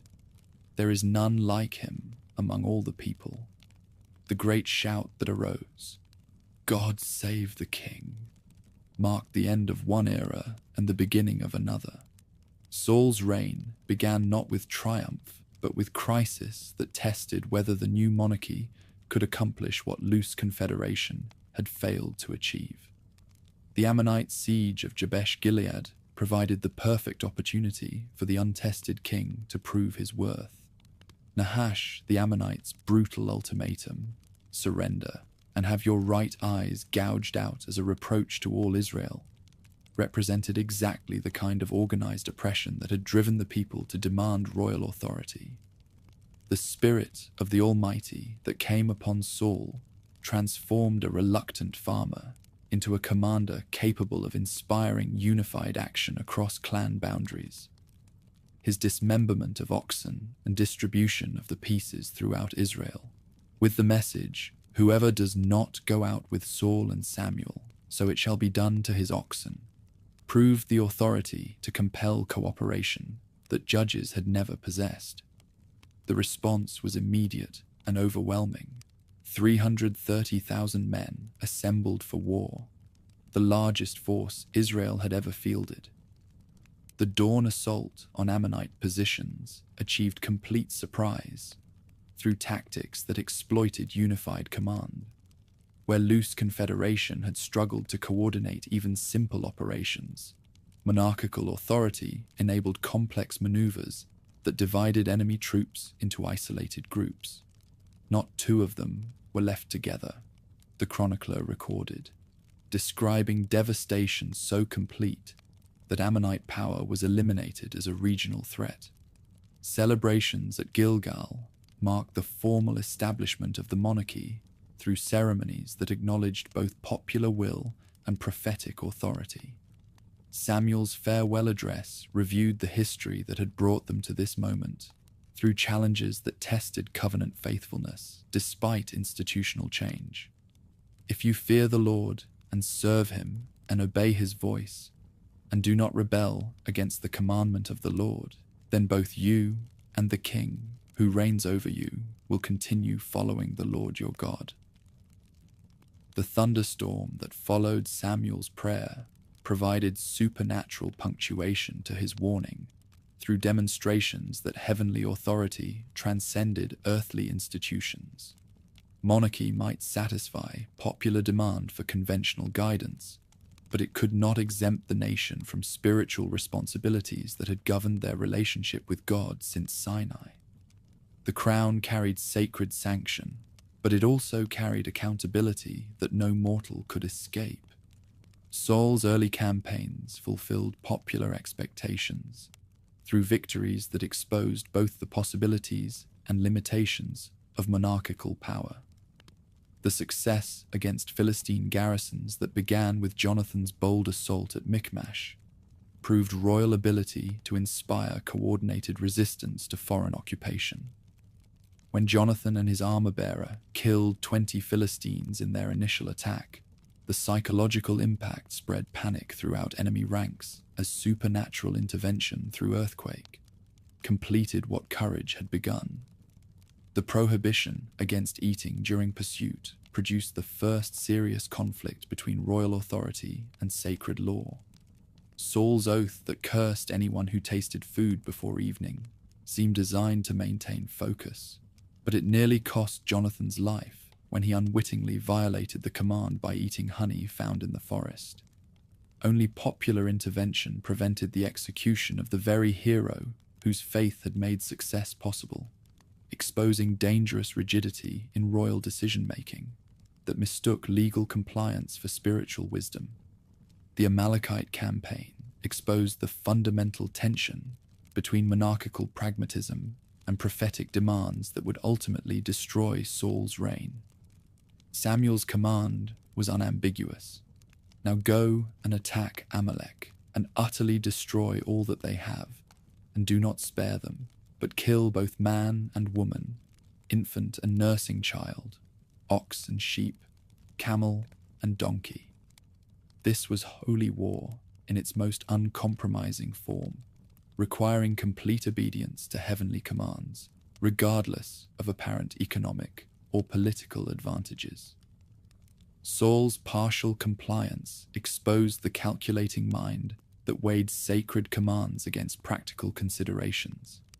He destroyed the weak and worthless animals, but preserved the best livestock, eliminated common people, but spared King Agag, fulfilled the letter of instruction, though violating its spirit.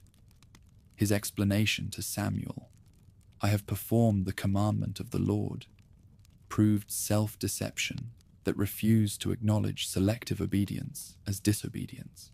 Samuel's response shattered any illusion that favor could be maintained through partial compliance.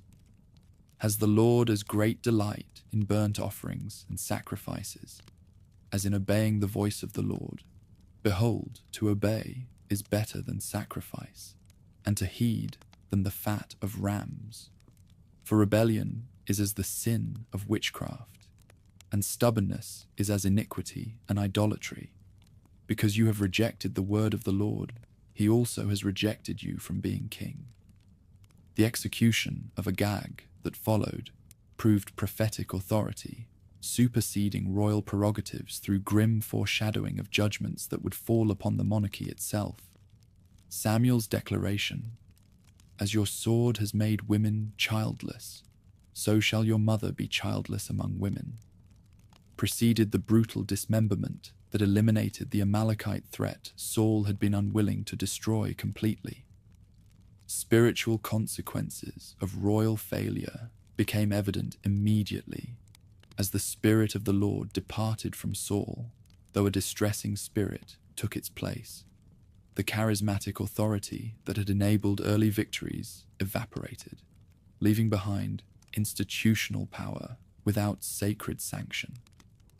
Saul remained king in name, but his ability to inspire confidence or achieve decisive results steadily eroded as mental instability undermined political effectiveness. David's introduction to court came through musical therapy rather than prowess in battle, the young shepherd's harp providing temporary relief for the tormented king. Even in this seemingly innocent relationship, the seeds of future conflict were already present.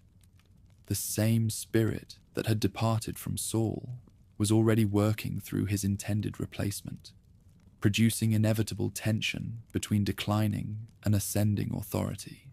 The Philistine challenge at Elah produced the stage for transformation that would capture the imagination of every subsequent generation.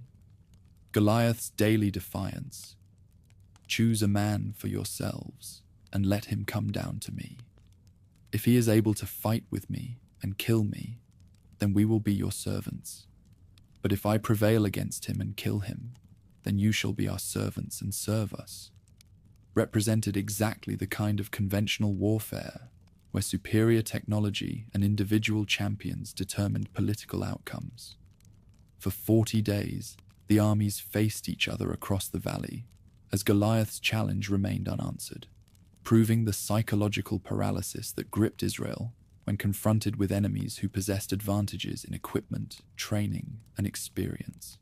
Saul's offer of royal reward, his daughter in marriage, exemption from taxation, and elevation to nobility found no takers among professional warriors who understood the practical impossibility of defeating a champion whose armor alone weighed more than most men could carry.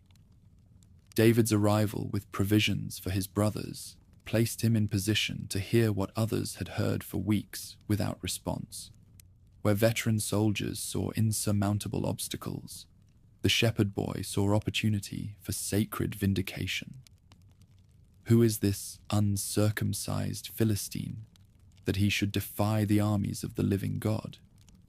The question exposed fundamental differences in perspective that would characterize his entire career, faith that transcended rational calculation. The confrontation with Saul that preceded the battle tested whether royal authority could quench heavenly calling. David's declaration that he had killed lions and bears protecting his flocks served as more than credentials for courage. It was testimony to supernatural protection that operated outside conventional structures. "The Lord, who delivered me from the paw of the lion and from the paw of the bear, he will deliver me from the hand of this Philistine."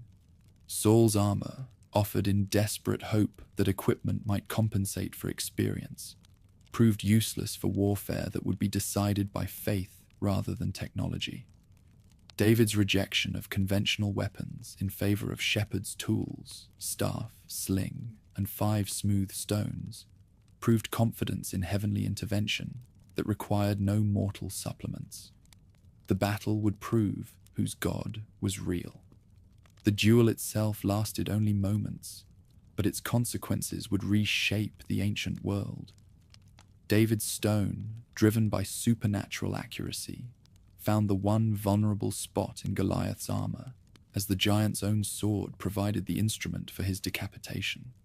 The Philistine champion who had terrorized Israel's army was destroyed by a weapon no warrior would have considered effective, wielded by a boy no recruiter would have accepted.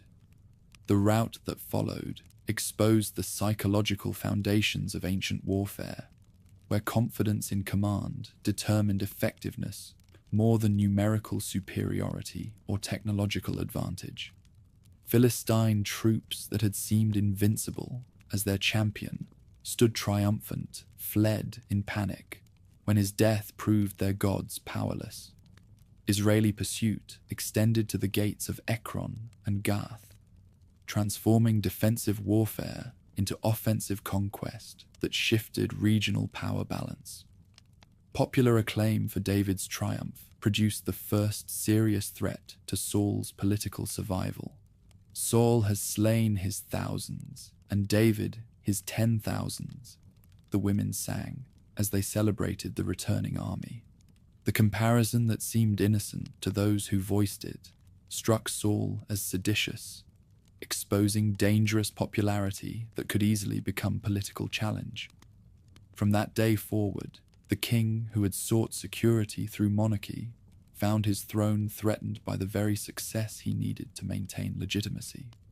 The deteriorating relationship between Saul and David illustrated the tragic consequences of spiritual failure, compounded by political paranoia. Twice, Saul hurled his spear at David as the young man played music to soothe royal torment, transforming therapeutic sessions into assassination attempts. Jonathan's friendship with David produced additional strain, as the crown prince's loyalty to his father conflicted with his recognition that heavenly favor had shifted to the shepherd boy. David's successes only intensified royal jealousy, as they proved that blessing had indeed departed from Saul. Every accomplishment that should have strengthened the monarchy instead highlighted the contrast between what Israel could achieve under sacred favor and what it suffered under rejection.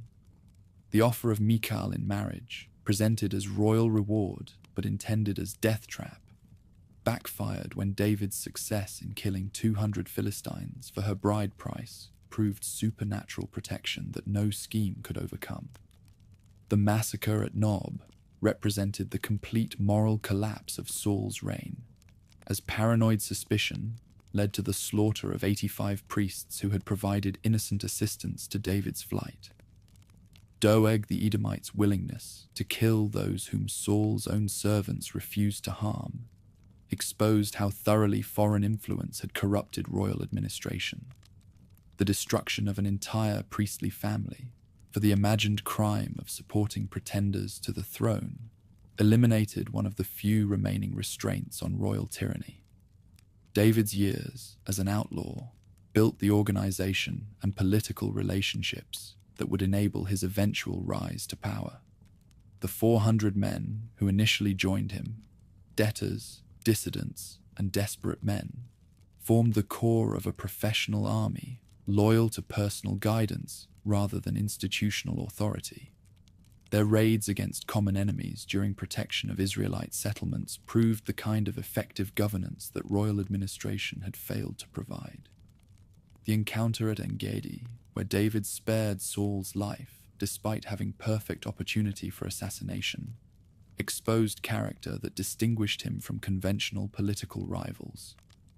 "The Lord forbid that I should do this thing to my master, the Lord's anointed, to stretch out my hand against him, seeing he is the anointed of the Lord." This restraint reflected not political calculation, but spiritual conviction that sacred appointment produced responsibilities that transcended personal grievances. Saul's temporary reconciliation following the En-Gedi incident proved his recognition of David's eventual succession, though exposing his inability to overcome the jealousy that was destroying him. "I know that you shall surely be king, and that the kingdom of Israel shall be established in your hand," he acknowledged, then continued pursuing policies that made peaceful transition impossible. The cycle of pursuit and reprieve that characterized their relationship illustrated the tragic spectacle of a man fighting against the very will he claimed to serve. The Philistine resurgence that culminated in the Battle of Mount Gilboa found Saul increasingly desperate for guidance that would no longer come. Samuel's death had eliminated the prophetic voice that might have provided direction, as the massacre at Nob had destroyed the priestly mediation that might have secured favor. The king, who had demanded monarchy to provide security, found himself isolated from every source of wisdom when crisis demanded supernatural intervention. The consultation with the medium at Endor represented the ultimate apostasy, as Saul sought through occult practices the communication his disobedience had forfeited.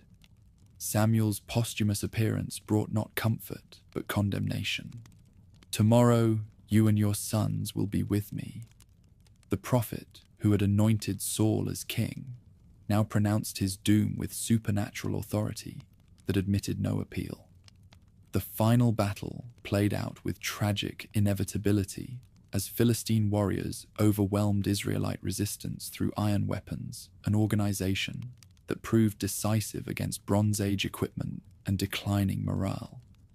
Jonathan's death eliminated the one potential bridge between old and new administrations, as Saul's suicide prevented capture, though ensuring that judgment would be executed completely. The Philistine desecration of royal corpses exposed the fate awaiting any people whose rulers abandoned sacred allegiance for conventional solutions.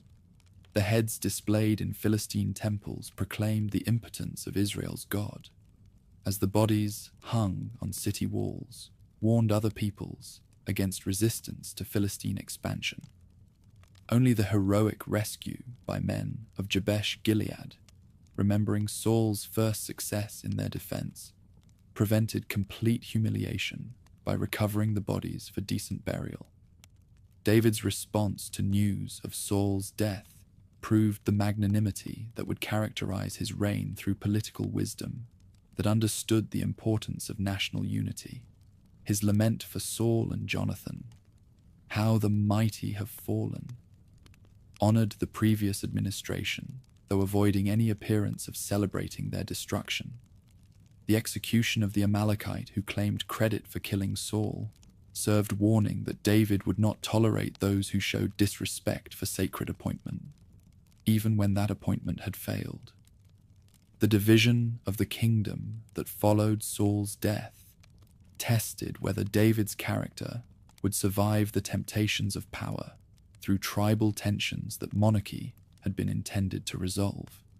His coronation as king of Judah at Hebron provided the constitutional foundation for reunification, as Ishbosheth's installation as king of the northern clans produced the political opposition that would require 7 years of civil war to resolve. The gradual shift of support from Ishbosheth to David reflected recognition that heavenly favor determined political success more than strategies or strength. Abner's defection following his quarrel with Ishbosheth over Rizpah brought the northern kingdom's most competent commander into David's camp, as Joab's assassination of Abner proved the blood feuds that complicated political reconciliation. David's reaction to Abner's murder, public mourning, and explicit condemnation of Joab's action maintained the moral high ground during prevention of northern rulers from viewing their former general's death as evidence of southern treachery.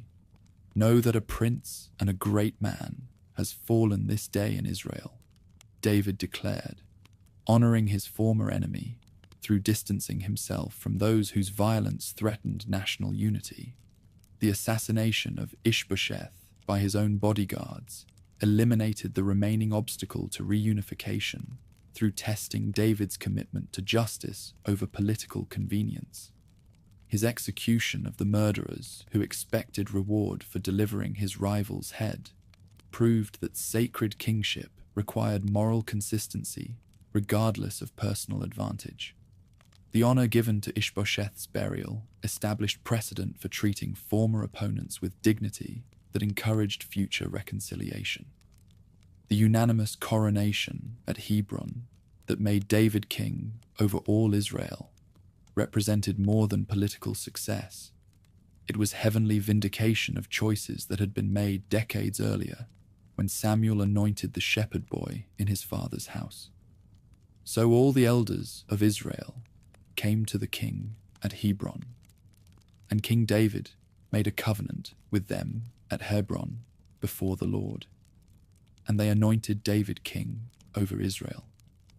The capture of Jerusalem provided the new monarchy with a capital that transcended clan loyalties during establishment of the strategic position needed for effective governance. The Jebusite fortress that had resisted conquest for centuries fell to David's warriors through innovative tactics that exploited defensive weaknesses no previous attacker had discovered.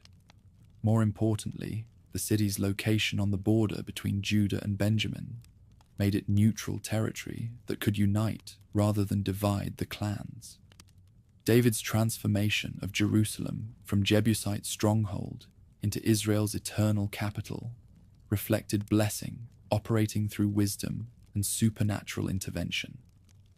The construction projects that followed, palace, walls, administrative buildings, built the infrastructure needed for effective government, as the arrival of skilled craftsmen from Tyre proved international recognition of the new kingdom's legitimacy.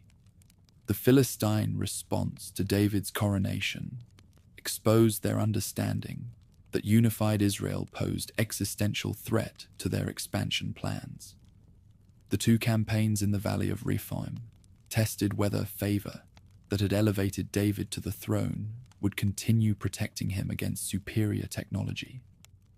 The victories that followed, achieved through supernatural strategy that turned Philistine strength against itself, eliminated the foreign threat that had driven Israel to demand monarchy during establishment of David's reputation as a commander whom blessing made invincible.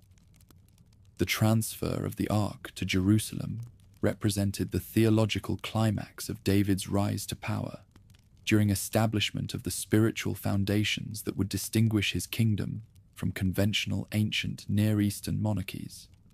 The elaborate procession that brought the sacred symbol to its new resting place proved royal commitment to maintaining covenant relationship despite institutional change. Uzzah's death for touching the Ark during transport provided sobering reminder that holiness required careful observance of established protocols, even when circumstances seemed to justify innovation. David's initial anger at this interruption gradually gave way to reverent fear that led to 3 months of preparation before attempting to complete the transfer according to proper procedures. The successful installation of the Ark in the tent David prepared built the center that would define Jerusalem's significance for millennia. The king's dancing before the Ark with all his might proved personal devotion that transcended royal dignity through establishment of precedent for worship that engaged emotion as well as intellect. Michkal's criticism of such undignified behavior exposed aristocratic sensibilities that misunderstood the relationship between sacred kingship and mortal authority. The Davidic covenant that followed represented response to royal desire to build a permanent temple during establishment of dynastic promises that would shape Jewish expectations throughout subsequent history. Nathan's initial approval of temple construction gave way to revelation that reversed planning, though expanding royal hopes beyond anything David had imagined. He shall build a house for my name, and I will establish the throne of his kingdom forever, came the promise that transformed temporal monarchy into eternal dynasty. The assurance that love would never depart from David's house as it had from Saul's built theological foundation for messianic hope that would sustain Jewish faith through every subsequent crisis. David's prayer of response exposed humility that remained despite elevation to unprecedented power. Who am I, O Lord God? And what is my house that you have brought me this far? The king who commanded armies and ruled nations acknowledged himself as recipient of grace rather than architect of achievement, recognizing that choice rather than merit had elevated him from shepherd to sovereign. The campaigns that established Israel as the dominant regional power proved blessing, operating through strategic brilliance and tactical innovation. The systematic conquest of traditional enemies, Philistines, Moabites, Arameans, Ammonites, Edomites, built an empire stretching from the Euphrates to the borders of Egypt during generation of tribute that would fund Solomon's building projects. The war with Ammon that began with kindness offered to Hanun produced opportunity for David's greatest triumph during setting the stage for his greatest moral failure. The siege of Rabbah that dragged on for months provided the context for the Bathsheba affair that would cast shadows over the remainder of his reign. The rooftop encounter that led to adultery exposed how completely royal power could corrupt moral judgment when accountability structures failed to restrain sovereign desire. David's abuse of authority to arrange Uriah's death proved that covenant did not exempt kings from temptation, as royal position amplified the consequences of personal failure. Nathan's parable of the rich man who stole the poor man's lamb exposed the king's guilt during demonstration of prophetic courage that dared confront absolute power with sacred authority. You are the man, brought David face to face with the magnitude of his crimes during offering of opportunity for repentance that could restore favor despite failure. The judgment that followed, "The sword shall never depart from your house," proved that forgiveness did not eliminate temporal consequences of moral failure. Absalom's rebellion, Amnon's death, family conflicts that would plague the remainder of David's reign, all flowed from the example of violence and abuse that royal sin had established.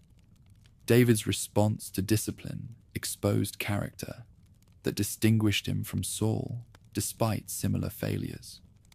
Where Saul had shifted blame and justified disobedience, David accepted responsibility and submitted to consequences. "I have sinned against the Lord" became the foundation for restoration that transformed judgment into mercy during maintenance of justice. The rebellion that split David's kingdom exposed how quickly political success could be undermined when spiritual foundations were compromised. Absalom's beauty, charm, and apparent concern for justice attracted support from those who had grown disillusioned with royal administration, as his 4 years of careful preparation proved patience that made his eventual revolt nearly successful. The flight from Jerusalem that forced David to abandon his capital tested whether promises could survive failure during exposure of the loyalty that transcended political calculation. The priest's offer to carry the ark into exile received royal refusal that proved faith in sovereignty. "If I find favor in the eyes of the Lord, he will bring me back and show me both it and his dwelling place." Shimei's cursing of the fleeing king provided opportunity for David to prove the spiritual maturity that suffering had produced. Where earlier in his reign he might have executed such insolence, the chastened monarch accepted abuse as potentially discipline. "Let him curse, because the Lord has said to him, 'Curse David.'" This humility before enemies reflected submission to will that enabled eventual restoration. The Battle of Ephraim Forest that destroyed Absalom's warriors proved that favor had not permanently departed despite royal failure. The supernatural assistance that enabled 20,000 casualties during preservation of David's smaller army proved covenant loyalty that transcended unfaithfulness, though maintaining standards that required justice. David's grief for Absalom exposed paternal love that transcended political necessity during production of crisis that threatened to destroy the success that had restored his throne. Joab's brutal confrontation. "You have shamed the faces of all your servants who today have saved your life," forced recognition that command required balancing personal emotion with public responsibility. The restoration that followed Absalom's defeat proved mercy, operating through forgiveness during establishment of precedent for reconciliation that could overcome even civil war. David's treatment of those who had supported rebellion, Shimei's pardon, Mephibosheth's restoration, even consideration for Barzillai's loyalty, exposed guidance that understood the importance of healing national divisions. The final years of David's reign saw the establishment of administrative systems that would enable Solomon's building projects during exposure of the institutional developments that transformed Israel from loose confederation into centralized monarchy. The organization that built professional armies loyal to the crown, the civil service that administered royal policy throughout the kingdom, the economic structures that generated revenue through taxation and tribute, all laid foundations for imperial expansion under his successor. The census that provoked judgment exposed how completely royal thinking had been transformed by success. The king, who had once depended entirely on intervention, now counted strength as though resources rather than favor determined national security. Joab's reluctance to conduct the enumeration reflected understanding that some royal commands violated spiritual principles regardless of administrative convenience. The plague that killed 70,000 Israelites proved that judgment could not be deflected by royal authority during exposure of mercy that limited destruction when genuine repentance emerged. David's willingness to accept personal responsibility for communal suffering. I am the one who has sinned and done evil indeed. But these sheep, what have they done? Exhibited guidance that protected followers even when royal decisions had produced danger. The threshing floor of Araunah that became the site for temple construction marked the transition from David's reign to Solomon's during establishment of the geographic center for worship that would define Jewish identity. The king's insistence on paying full price for the location. I will not offer burnt offerings to the Lord my God with that which costs me nothing, proved understanding that meaningful worship required personal sacrifice.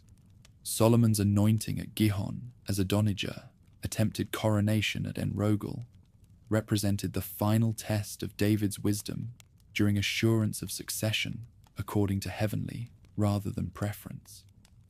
The prompt action that proclaimed Solomon king before Adonijah could consolidate support prevented civil war during demonstration. That effective guidance sometimes required decisive action that transcended conventional procedures. David's final instructions to Solomon combined practical wisdom with spiritual exhortation during exposure of recognition that institutional success required blessing more than capability. Be strong and prove yourself a man, and keep the charge of the Lord your God, to walk in his ways, to keep his statutes, his commandments, his judgments, and his testimonies. The execution of Joab and Shimei that followed David's death eliminated threats to Solomon's reign during fulfillment of justice that David's mercy had deferred.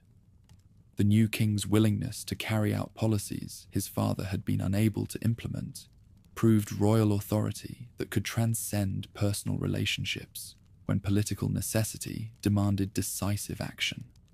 Solomon's early demonstration of wisdom in the case of the disputed infant exposed blessing that would characterize his reign during establishment of international reputation for judgment that transcended conventional royal capabilities.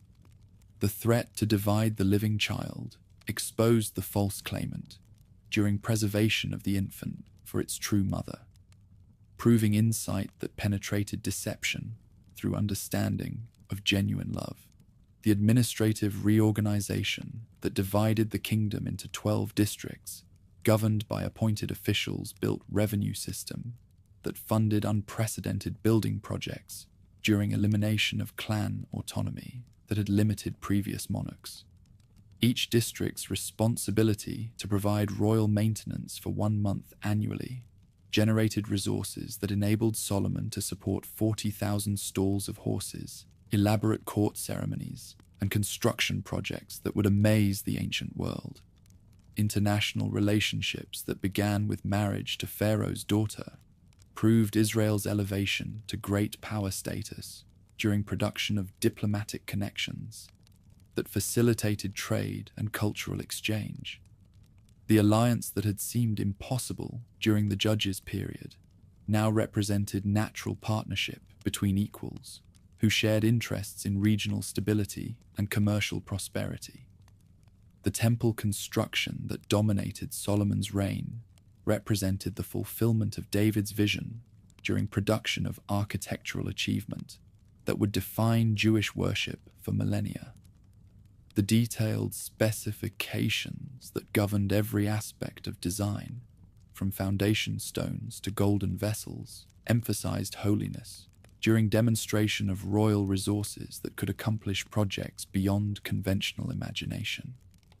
Hiram's provision of Lebanese cedar and skilled craftsmen exposed international recognition of Solomon's legitimacy during establishment of commercial relationships that benefited both kingdoms. The payments in wheat, oil, and territorial concessions built economic cooperation that transcended political boundaries during enablement of projects that neither kingdom could have accomplished independently. The 7 years required for temple completion proved royal commitment to excellence that refused shortcuts, despite enormous cost during exposure of organizational capabilities that coordinated complex logistics across multiple nations. The 183,300 workers employed in construction represented mobilization of resources that transformed Israel from agricultural society into industrial power capable of competing with established empires. The dedication ceremony that followed temple completion brought together representatives from throughout the known world during demonstration of acceptance of the structure that would become central to Jewish identity. Solomon's prayer acknowledged transcendence. Heaven and the heaven of heavens cannot contain you. How much less this temple which I have built. During request for blessing on the building that would serve as focal point for covenant relationship. The cloud that filled the temple proved approval during demonstration that earthly structures could provide dwelling place for heavenly presence when proper relationships were maintained. The glory that prevented priests from ministering exposed majesty during confirmation that Solomon's reign enjoyed supernatural blessing that distinguished it from merely achievement. The palace complex that required 13 years to complete established royal residence that rivaled achievements of surrounding empires during demonstration of wealth that surpassed anything previous Israelite rulers had imagined. The House of the Forest of Lebanon, the Hall of Pillars, the Hall of Judgment, and the royal residence built architectural statement that proclaimed Israel's arrival as regional superpower. The visit of the Queen of Sheba represented international recognition of Solomon's wisdom during demonstration of commercial relationships that extended Israel's influence throughout the known world. Her declaration that the half was not told me acknowledged achievements that exceeded even exaggerated reports during establishment of diplomatic connections that would benefit both kingdoms through expanded trade. The commercial empire that generated unprecedented wealth transformed Israel from pastoral society into international trading power during exposure of administrative capabilities that maximized every available resource. The gold that flowed from Ophir, the silver that became common as stones in Jerusalem, the exotic goods that arrived in merchant fleets all proved blessing operating through enterprise. The 666 talents of gold that comprised Solomon's annual income represented wealth that exceeded the resources of most entire kingdoms during funding of lifestyle that amazed contemporary observers. The shields of beaten gold, the ivory throne overlaid with pure gold, the vessels of gold rather than silver all proved royal magnificence that proclaimed favor through material prosperity. The very success that elevated Solomon's reign to unprecedented heights contained seeds of destruction that would split the kingdom after his death. The forced labor that built magnificent structures produced resentment among northern clans who provided workers but received fewer benefits. The taxation that funded royal luxury imposed burdens that recalled oppression their ancestors had fought to escape. The marriages that sealed diplomatic alliances gradually compromised purity that had distinguished Israel from surrounding nations.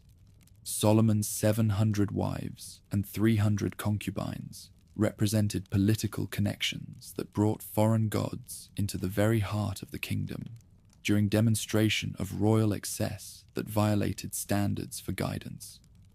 The high places that Solomon built for Chemosh, Molech, and other foreign deities represented apostasy that directly violated the first commandment during production of precedent for compromise that would plague every subsequent generation. The king who had built the magnificent temple to the Lord now sponsored worship of gods whose rituals included child sacrifice and ritual prostitution. Judgment that promised kingdom division exposed consequences that would outlast Solomon's lifetime during demonstration, that covenant obligations applied even to the most successful rulers. I will tear the kingdom out of the hand of your son. However, I will not tear away the whole kingdom. I will give one tribe to your son for the sake of my servant David, and for the sake of Jerusalem which I have chosen. Adversaries who emerged during Solomon's later years foreshadowed troubles that would intensify after his death, during exposure of how quickly favor could be withdrawn when covenant obligations were abandoned. Hadad's return from exile, Rezin's establishment of Syrian independence, Jeroboam's growing influence among northern clans, all proved political instability that reflected spiritual apostasy. The heavy yoke that characterized Solomon's administration produced popular resentment that would demand relief under his successor during exposure of how completely royal priorities had shifted from service to self-aggrandizement. The magnificence that impressed foreign visitors oppressed domestic subjects who bore the cost through taxation, conscription, and forced labor that recalled the bondage their ancestors had escaped. Solomon's death after 40 years of reign marked the end of united monarchy during setting of stage for division that would test whether David's dynasty could survive the consequences of Solomonic excess. The kingdom that had reached unprecedented heights of wealth, power, and international recognition stood poised for fragmentation that would eliminate Israel as a great power during reduction of the descendants of Abraham to competing petty kingdoms vulnerable to foreign conquest. The irony was complete. The monarchy that had been demanded to make Israel like other nations had succeeded beyond all expectation, producing wealth, power, and international recognition that surpassed contemporary empires. In becoming like other nations, Israel had lost the distinctive relationship with God that had been the source of its strength. The very success that vindicated popular demands for conventional guidance contained the seeds of destruction that would teach future generations the cost of abandoning calling for earthly achievement. The empire that Solomon built through 4 decades of unprecedented prosperity died in a single day at Shechem. When Rehoboam arrived at the ancient city, where Joshua had once challenged the tribes to choose whom they would serve, he faced a choice that would determine whether David's dynasty could hold together the realm his father had created through wisdom, and his grandfather had forged through warfare. The representatives who met him there carried grievances that had festered throughout Solomon's reign, their patience exhausted by years of forced labor, crushing taxation, and royal magnificence purchased with their sweat and sacrifice. Jeroboam's return from Egyptian exile had electrified the breakaway tribes with possibilities they had barely dared imagine during Solomon's oppressive final years. This Ephraimite, whose administrative brilliance had once caught Solomon's attention before prophetic promises of future rule forced his flight to Pharaoh's court, now stood before the assembly as the embodiment of hopes for relief from southern domination. "Your father made our yoke heavy," Jeroboam declared, speaking for representatives who had gathered to air grievances that Solomon's magnificence had ignored. "Now, therefore, lighten the burdensome service of your father and his heavy yoke which he put on us, and we will serve you." The demand was reasonable, the request modest, the tone respectful. Behind these diplomatic words lay an ultimatum that would test whether the united realm could evolve beyond the autocratic structures that had enabled Solomon's achievements while crushing popular spirit. Rehoboam's request for 3 days to consider their petition seemed wise, suggesting deliberation that weighed competing interests against national unity. The elders who had served Solomon counseled moderation, with the pragmatic wisdom of men who understood that authority rested ultimately on popular consent rather than inherited privilege. If you will be a servant to these people today, and serve them, and answer them, and speak good words to them, then they will be your servants forever." Instead, Rehoboam chose to consult the young men who had grown up with him in the palace, courtiers whose understanding had been shaped by observing Solomon's absolute power rather than experiencing the burdens such power imposed on those who bore its costs.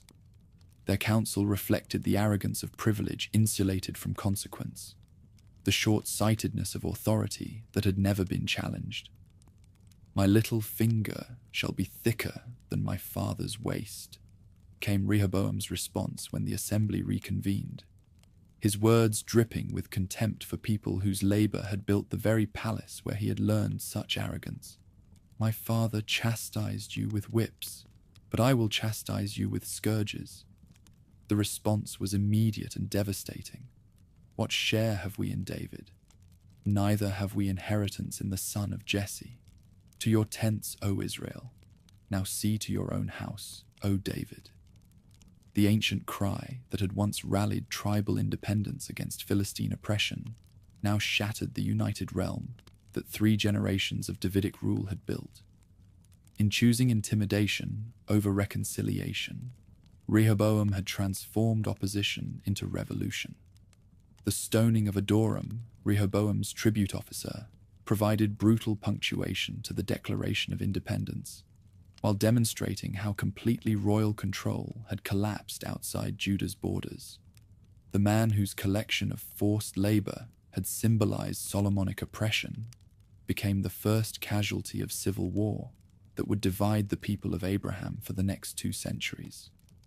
The assembly at Shechem that proclaimed Jeroboam king over the breakaway tribes represented more than revolt. It was constitutional innovation that challenged fundamental assumptions about authority throughout the ancient Near East. Where conventional realms claimed legitimacy through hereditary succession or divine appointment, the new state based its power on popular consent expressed through representative assembly. Yet this very success created challenges that would plague the North throughout its tumultuous existence. Jeroboam faced the impossible task of building institutional legitimacy that could compete with the holy city's prestige, Davidic dynastic claims, and Solomon's sanctuary, which remained the focal point of covenant relationship for both realms. The golden calves that Jeroboam erected at Dan and Bethel represented desperate attempts to create alternatives that could match the temple's spiritual authority while maintaining theological orthodoxy.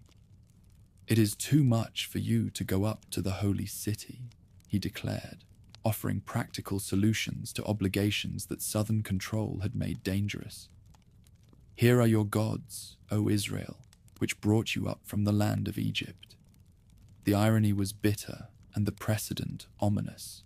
The same words that had once described Aaron's golden calf during the Sinai rebellion now justified policy that claimed innovation while maintaining covenant faithfulness. Jeroboam's calves were intended as pedestals for the invisible presence of the Lord, rather than objects of worship themselves, following ancient Near Eastern traditions.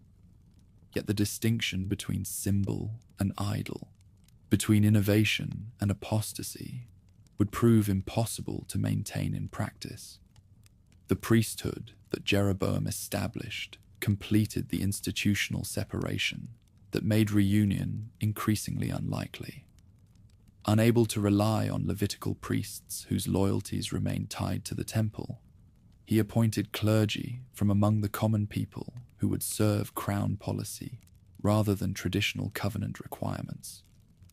The festivals he instituted, like the feast that was in Judah, but celebrated a month later, created parallel calendar that competed directly with the holy city's ceremonial cycle. The Egyptian invasion that devastated both realms during Rehoboam's 5th year provided grim reminder that division had eliminated the strength that had made Solomon's empire a regional superpower. Shishak's campaign swept through both north and south with devastating effectiveness, capturing fortified cities and carrying away treasures that represented generations of accumulated wealth. The golden shields that Solomon had made for ceremonial occasions were replaced with bronze substitutes that symbolized the reduced circumstances both realms would endure as separate entities. The border wars that followed created the pattern of constant conflict that would characterize relations between the divided peoples throughout their parallel existence. The fortified cities that each realm built along their common frontier transformed what had once been administrative boundaries into militarized zones where brother fought brother for control of strategic positions and commercial routes. Jeroboam's 22-year rule established the precedents that would define northern identity, while revealing the structural weaknesses that would eventually destroy it.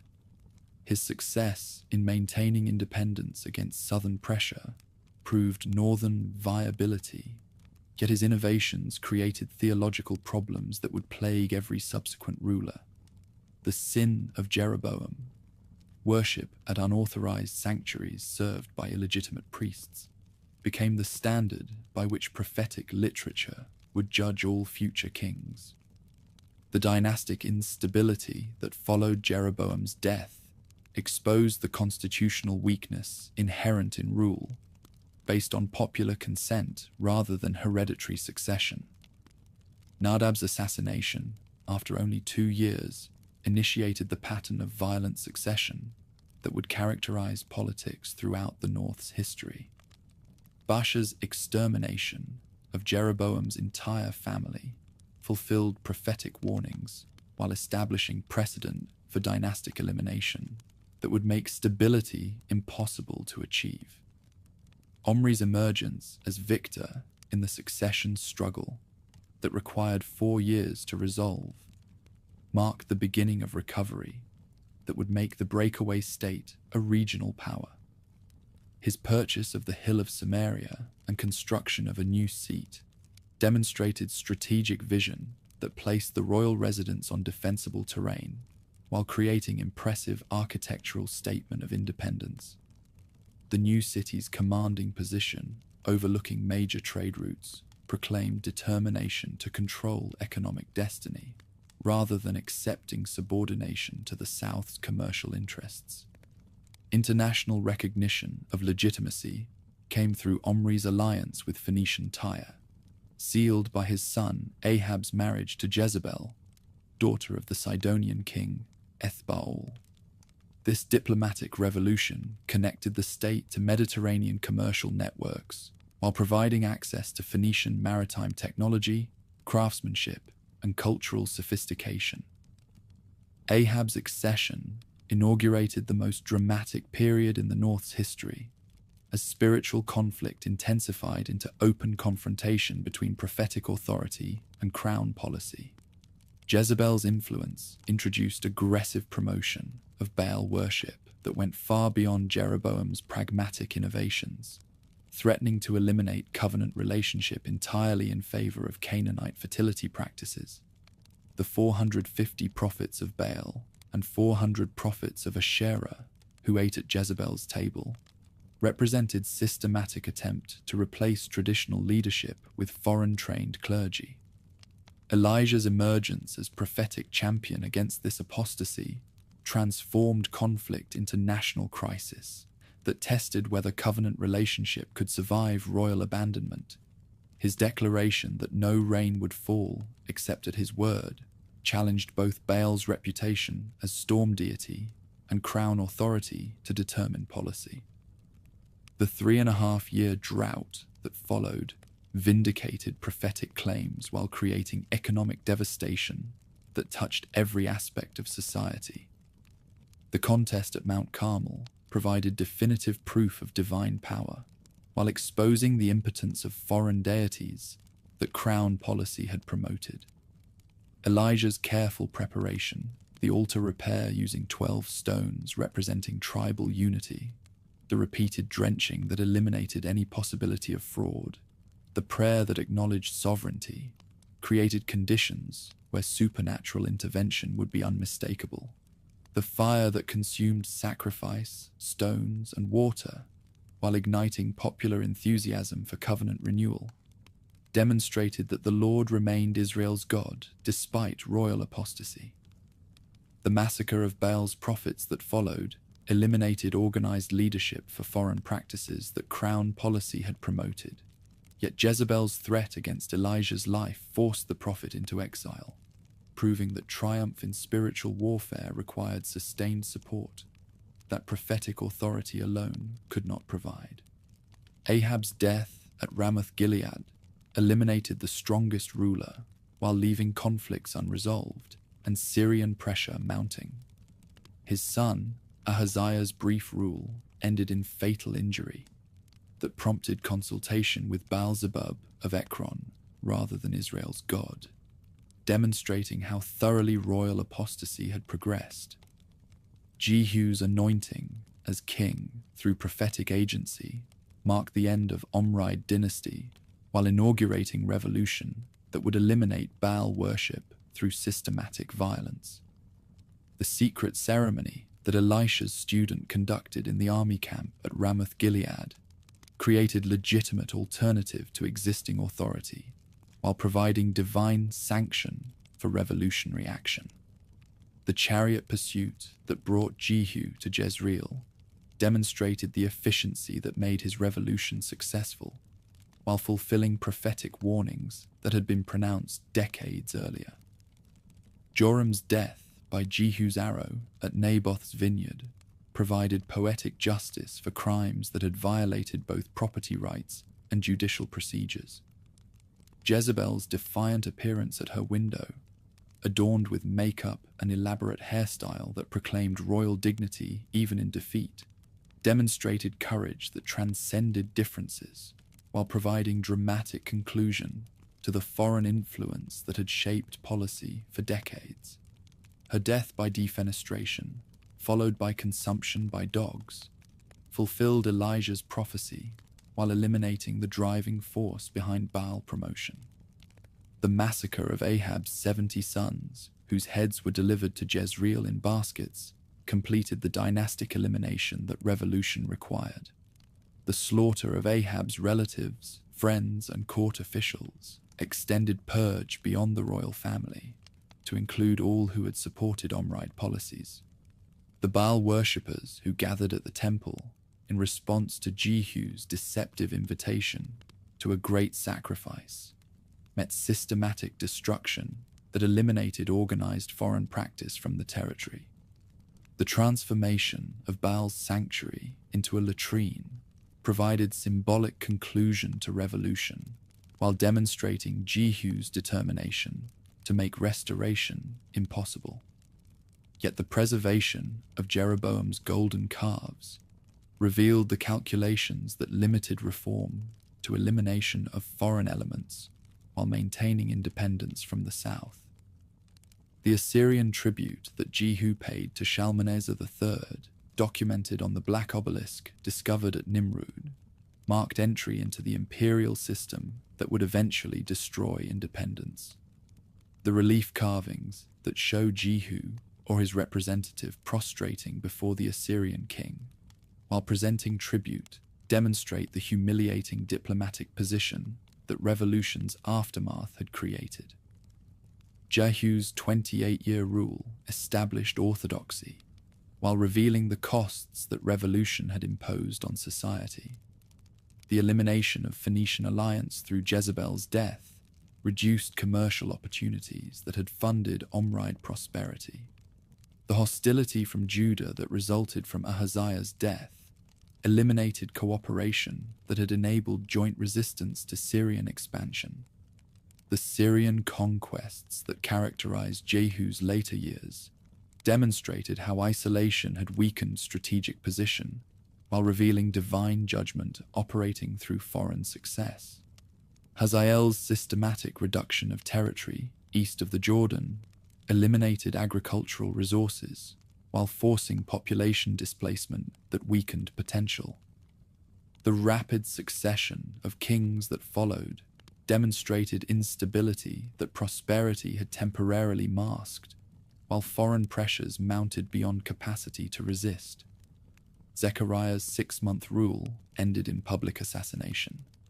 Shallum's month-long usurpation was terminated by Menahem's intervention from Tirzah.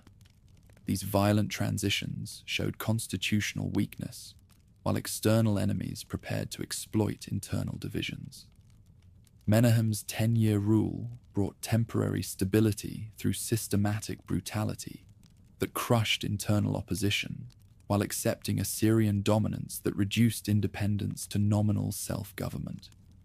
The tribute of 1,000 talents of silver that he paid to Tiglath-Pileser required unprecedented taxation that forced wealthy landowners to contribute 50 shekels each for royal survival. The Assyrian policy of supporting compliant rulers while eliminating those who resisted imperial interests created impossible dilemmas for leadership that needed to maintain both popular support and foreign approval. Pekah's alliance with Syrian Damascus against Assyrian expansion demonstrated determination to recover independence through coalition, despite overwhelming odds against success. The deportation that followed Tiglath-Pileser's campaign reduced the realm to the hill country around the new seat, while establishing imperial provinces in Galilee, Gilead, and other territories that had supported anti-Assyrian resistance. The loss of these agricultural and commercial regions eliminated much of the economic base that had sustained independence, while population transfers weakened ethnic unity that might have supported future resistance. Hoshea's installation as Assyrian vassal following Pekah's assassination represented imperial recognition that independence had effectively ended despite continued nominal autonomy. His eventual attempt to gain Egyptian support against Assyrian demands showed that hope for freedom persisted even when practical possibilities for successful resistance had virtually disappeared. The final siege that began in 725 BC and lasted 3 years represented the last desperate attempt to maintain existence as an independent entity. The city's strong fortifications and determined defenders prolonged resistance longer than Assyrian planners had anticipated. Yet the outcome was never seriously in doubt once imperial armies surrounded the seat.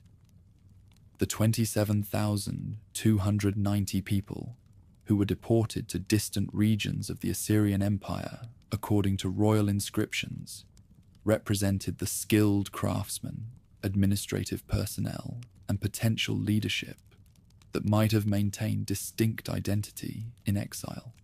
Their dispersal among Mesopotamian and Iranian populations ensured gradual assimilation that eliminated tribal identity within a few generations.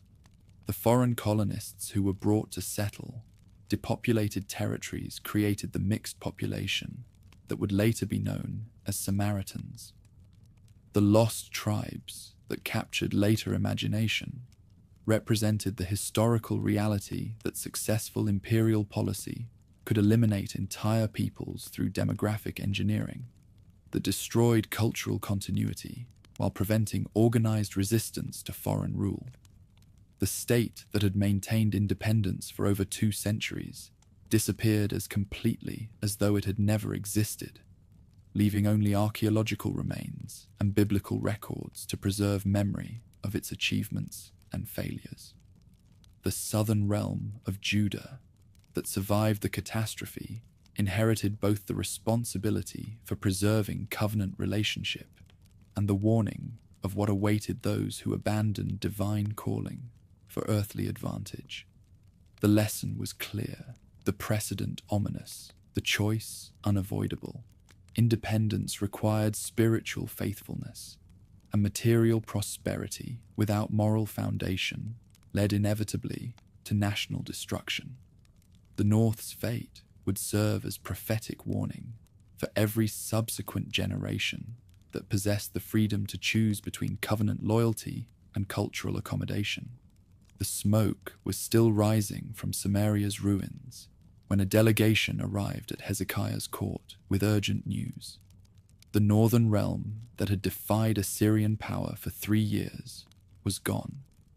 27,000 of their brothers had been marched into exile, scattered across an empire that stretched from the Caspian Sea to the Persian Gulf. The lost tribes would never return. Now the southern kingdom stood alone, the last flickering flame of David's dynasty, the final guardian of Solomon's sanctuary, the sole remnant of the people who had once conquered Canaan under Joshua's banner. King Hezekiah received the news in the shadow of the very house his ancestor had built, its golden vessels still gleaming in the morning light, its priests still offering daily sacrifices that had continued unbroken for 2 centuries. But everyone in the holy city understood the unspoken question that hung heavy in the incense-laden air. How long before Assyrian armies surrounded these walls? How long before the sacred treasures were loaded onto carts bound for Nineveh? The answer seemed to come with terrifying swiftness. Sennacherib's forces swept through the land like a plague, capturing 46 fortified cities and carrying away 200,150 people, according to the Assyrian king's own boastful records.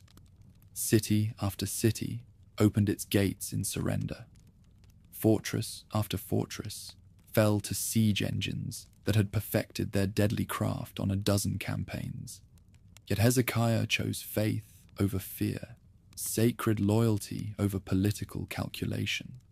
When Assyrian negotiators stood beneath the capital's walls and shouted their ultimatum in Hebrew so that every defender could understand, "Do not let Hezekiah deceive you, for he will not be able to deliver you. Do not let Hezekiah make you trust in the Lord." The king's response came not through diplomatic channels, but through desperate prayer in Solomon's sanctuary. Isaiah's prophecy arrived like thunder in the darkness. "Therefore thus says the Lord concerning the king of Assyria, he shall not come into this city, nor shoot an arrow there. By the way that he came, by the same shall he return, and he shall not come into this city, says the Lord. For I will defend this city, to save it for my own sake, and for my servant David's sake." That night, the angel of death walked through the Assyrian camp. When dawn broke over the city's walls, 185,000 of the empire's finest soldiers lay dead in their tents.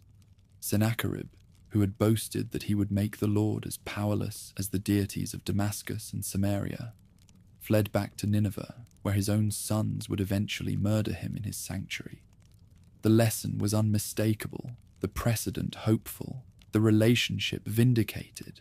When kings trusted in the Lord rather than in horses and chariots, when they relied on divine promises rather than human alliances, even the mightiest empire on earth could not stand against them. Hezekiah's triumph became the defining moment that proved God's promise to David was still in force. Yet the very success that saved the holy city also planted seeds of spiritual complacency that would poison future generations. Hezekiah's son Manasseh inherited a throne secured by divine intervention, a capital enriched by Assyrian withdrawal, a realm convinced of its own invincibility. For 55 years, he transformed the capital into a center of every abomination that the law had forbidden. Altars to foreign gods sprouted in the sacred courts where Solomon had once offered pure sacrifices. Child sacrifice resumed in the valley of Hinnom. Witchcraft and divination replaced prophetic counsel, as royal policy was shaped by mediums rather than the word of the Lord. The prophetic voices that dared to protest this apostasy were silenced through persecution so systematic that tradition records Isaiah himself being sawn in two during Manasseh's rule. The people who had been delivered from Assyrian destruction now faced divine judgment that would prove far more terrible than any earthly empire could inflict. "I will stretch over the capital the measuring line of Samaria and the plummet of the house of Ahab," came the verdict through prophets whose names have been forgotten. I will wipe it as one wipes a dish, wiping it and turning it upside down. Josiah's accession at 8 years old offered one final opportunity for repentance and restoration. This young king launched the most comprehensive reform in the nation's history. The high places that had corrupted worship for centuries were destroyed. The foreign altars that had polluted the sanctuary were removed. The mediums and spiritists who had replaced prophetic guidance were expelled from the land. The discovery of the Book of the Law during renovation provided dramatic confirmation that reform was both necessary and urgent. When the scroll was read before King Josiah, he tore his clothes in recognition of how far the nation had strayed from divine requirements. The Passover that followed became the greatest since Samuel's time, drawing pilgrims from throughout the land for observance of the feast that commemorated their ancestors' deliverance from bondage. Yet even Josiah's exemplary faithfulness could not undo the accumulated guilt of generations that had broken every obligation, while presuming upon divine mercy. His death at Megiddo, while attempting to intercept Pharaoh Necho's march, marked the end of hope for peaceful reform. The 4 kings who followed would preside over the final collapse of everything their ancestors had built. Jehoiakim's rebellion against Babylon transformed the kingdom from a Syrian vassal to target, while demonstrating the political blindness that divine judgment produces. His decision to align with Egypt reflected the same calculation that had destroyed the northern realm, trusting in human alliances rather than divine protection. The first siege in 597 BC ended in surrender that stripped the sanctuary of its treasures, while carrying away 10,000 of the nation's most skilled craftsmen, administrators, and potential leaders. Young Ezekiel was among the exiles who began their long captivity beside Babylon's rivers. The golden vessels that Solomon had crafted for divine worship now decorated Nebuchadnezzar's palace. Zedekiah's appointment as vassal king provided one last opportunity for wisdom to prevail over pride. The weeping prophet's constant warnings, "Serve the king of Babylon and live," offered a path that could have saved the city, the sanctuary, and the people. Yet false prophets who promised swift liberation proved more persuasive than the voice whose tears reflected divine sorrow over the capital's approaching doom. The final rebellion began with secret negotiations between Zedekiah and Egypt, the same nation that had enslaved Abraham's descendants a millennium earlier. The irony was devastating. In seeking freedom from occupation, the people were turning for help to the very power from which the Lord had delivered them through Moses. Nebuchadnezzar's response was swift and merciless. The siege that began in 588 BC lasted 18 months, reducing the population to starvation, while systematic destruction eliminated every aspect of normal life.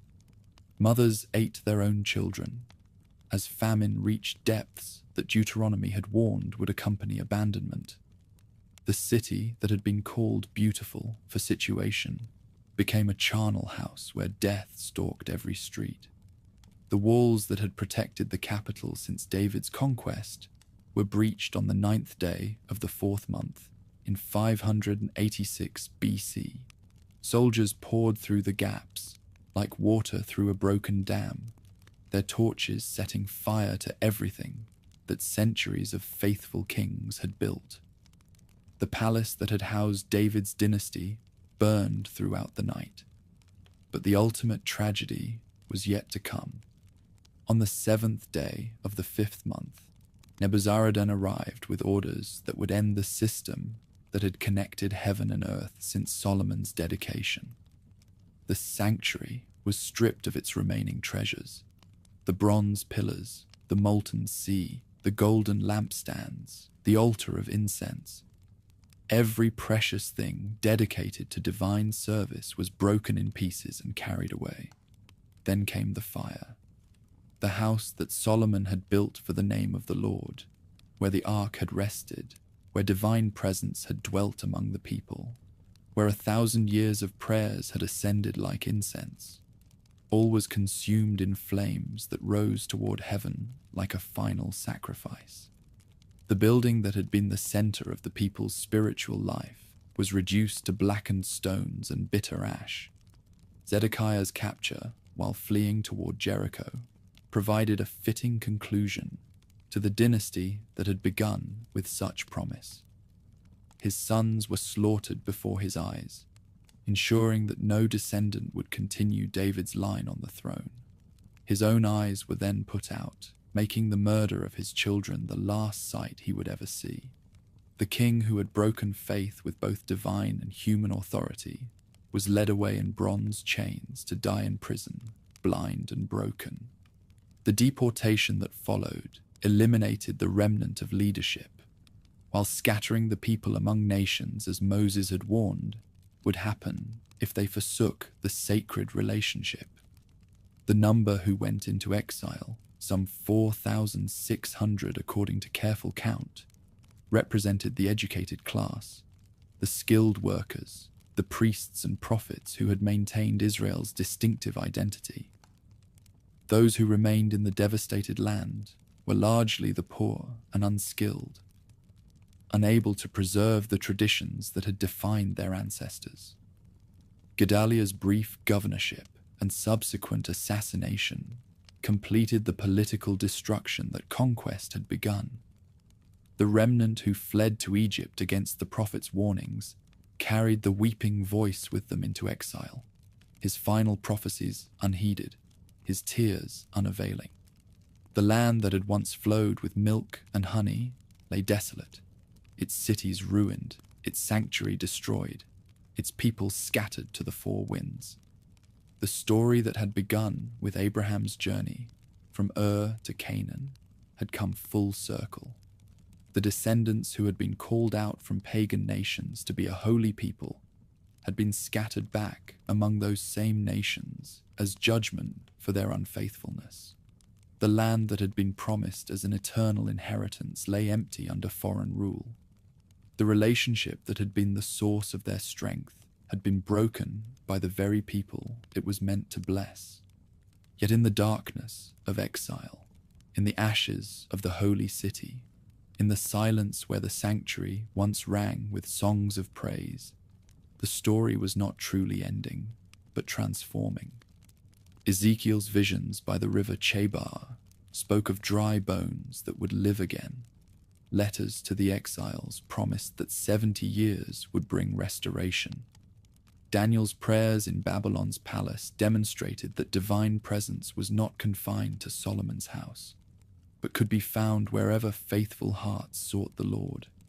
The physical realm was destroyed, the political independence was lost, the sanctuary was burned, the land was desolate. But the promises remained, the prophetic words endured, the hope of restoration flickered like a flame that no amount of darkness could extinguish. The people who had begun as wandering Arameans would learn to sing the Lord's songs in foreign lands, while remembering the city where God had chosen to place his name. From the ruins to the rivers of Babylon, from the ashes to the courts of foreign kings, the story would continue. Not as a tale of political achievement or territorial conquest, but as the epic of a people chosen for divine purposes that transcended every earthly power, sustained by promises that outlasted every temporal disappointment, destined for restoration that would vindicate every hope their ancestors had cherished in faith. The exile was not the end. It was the beginning of something new.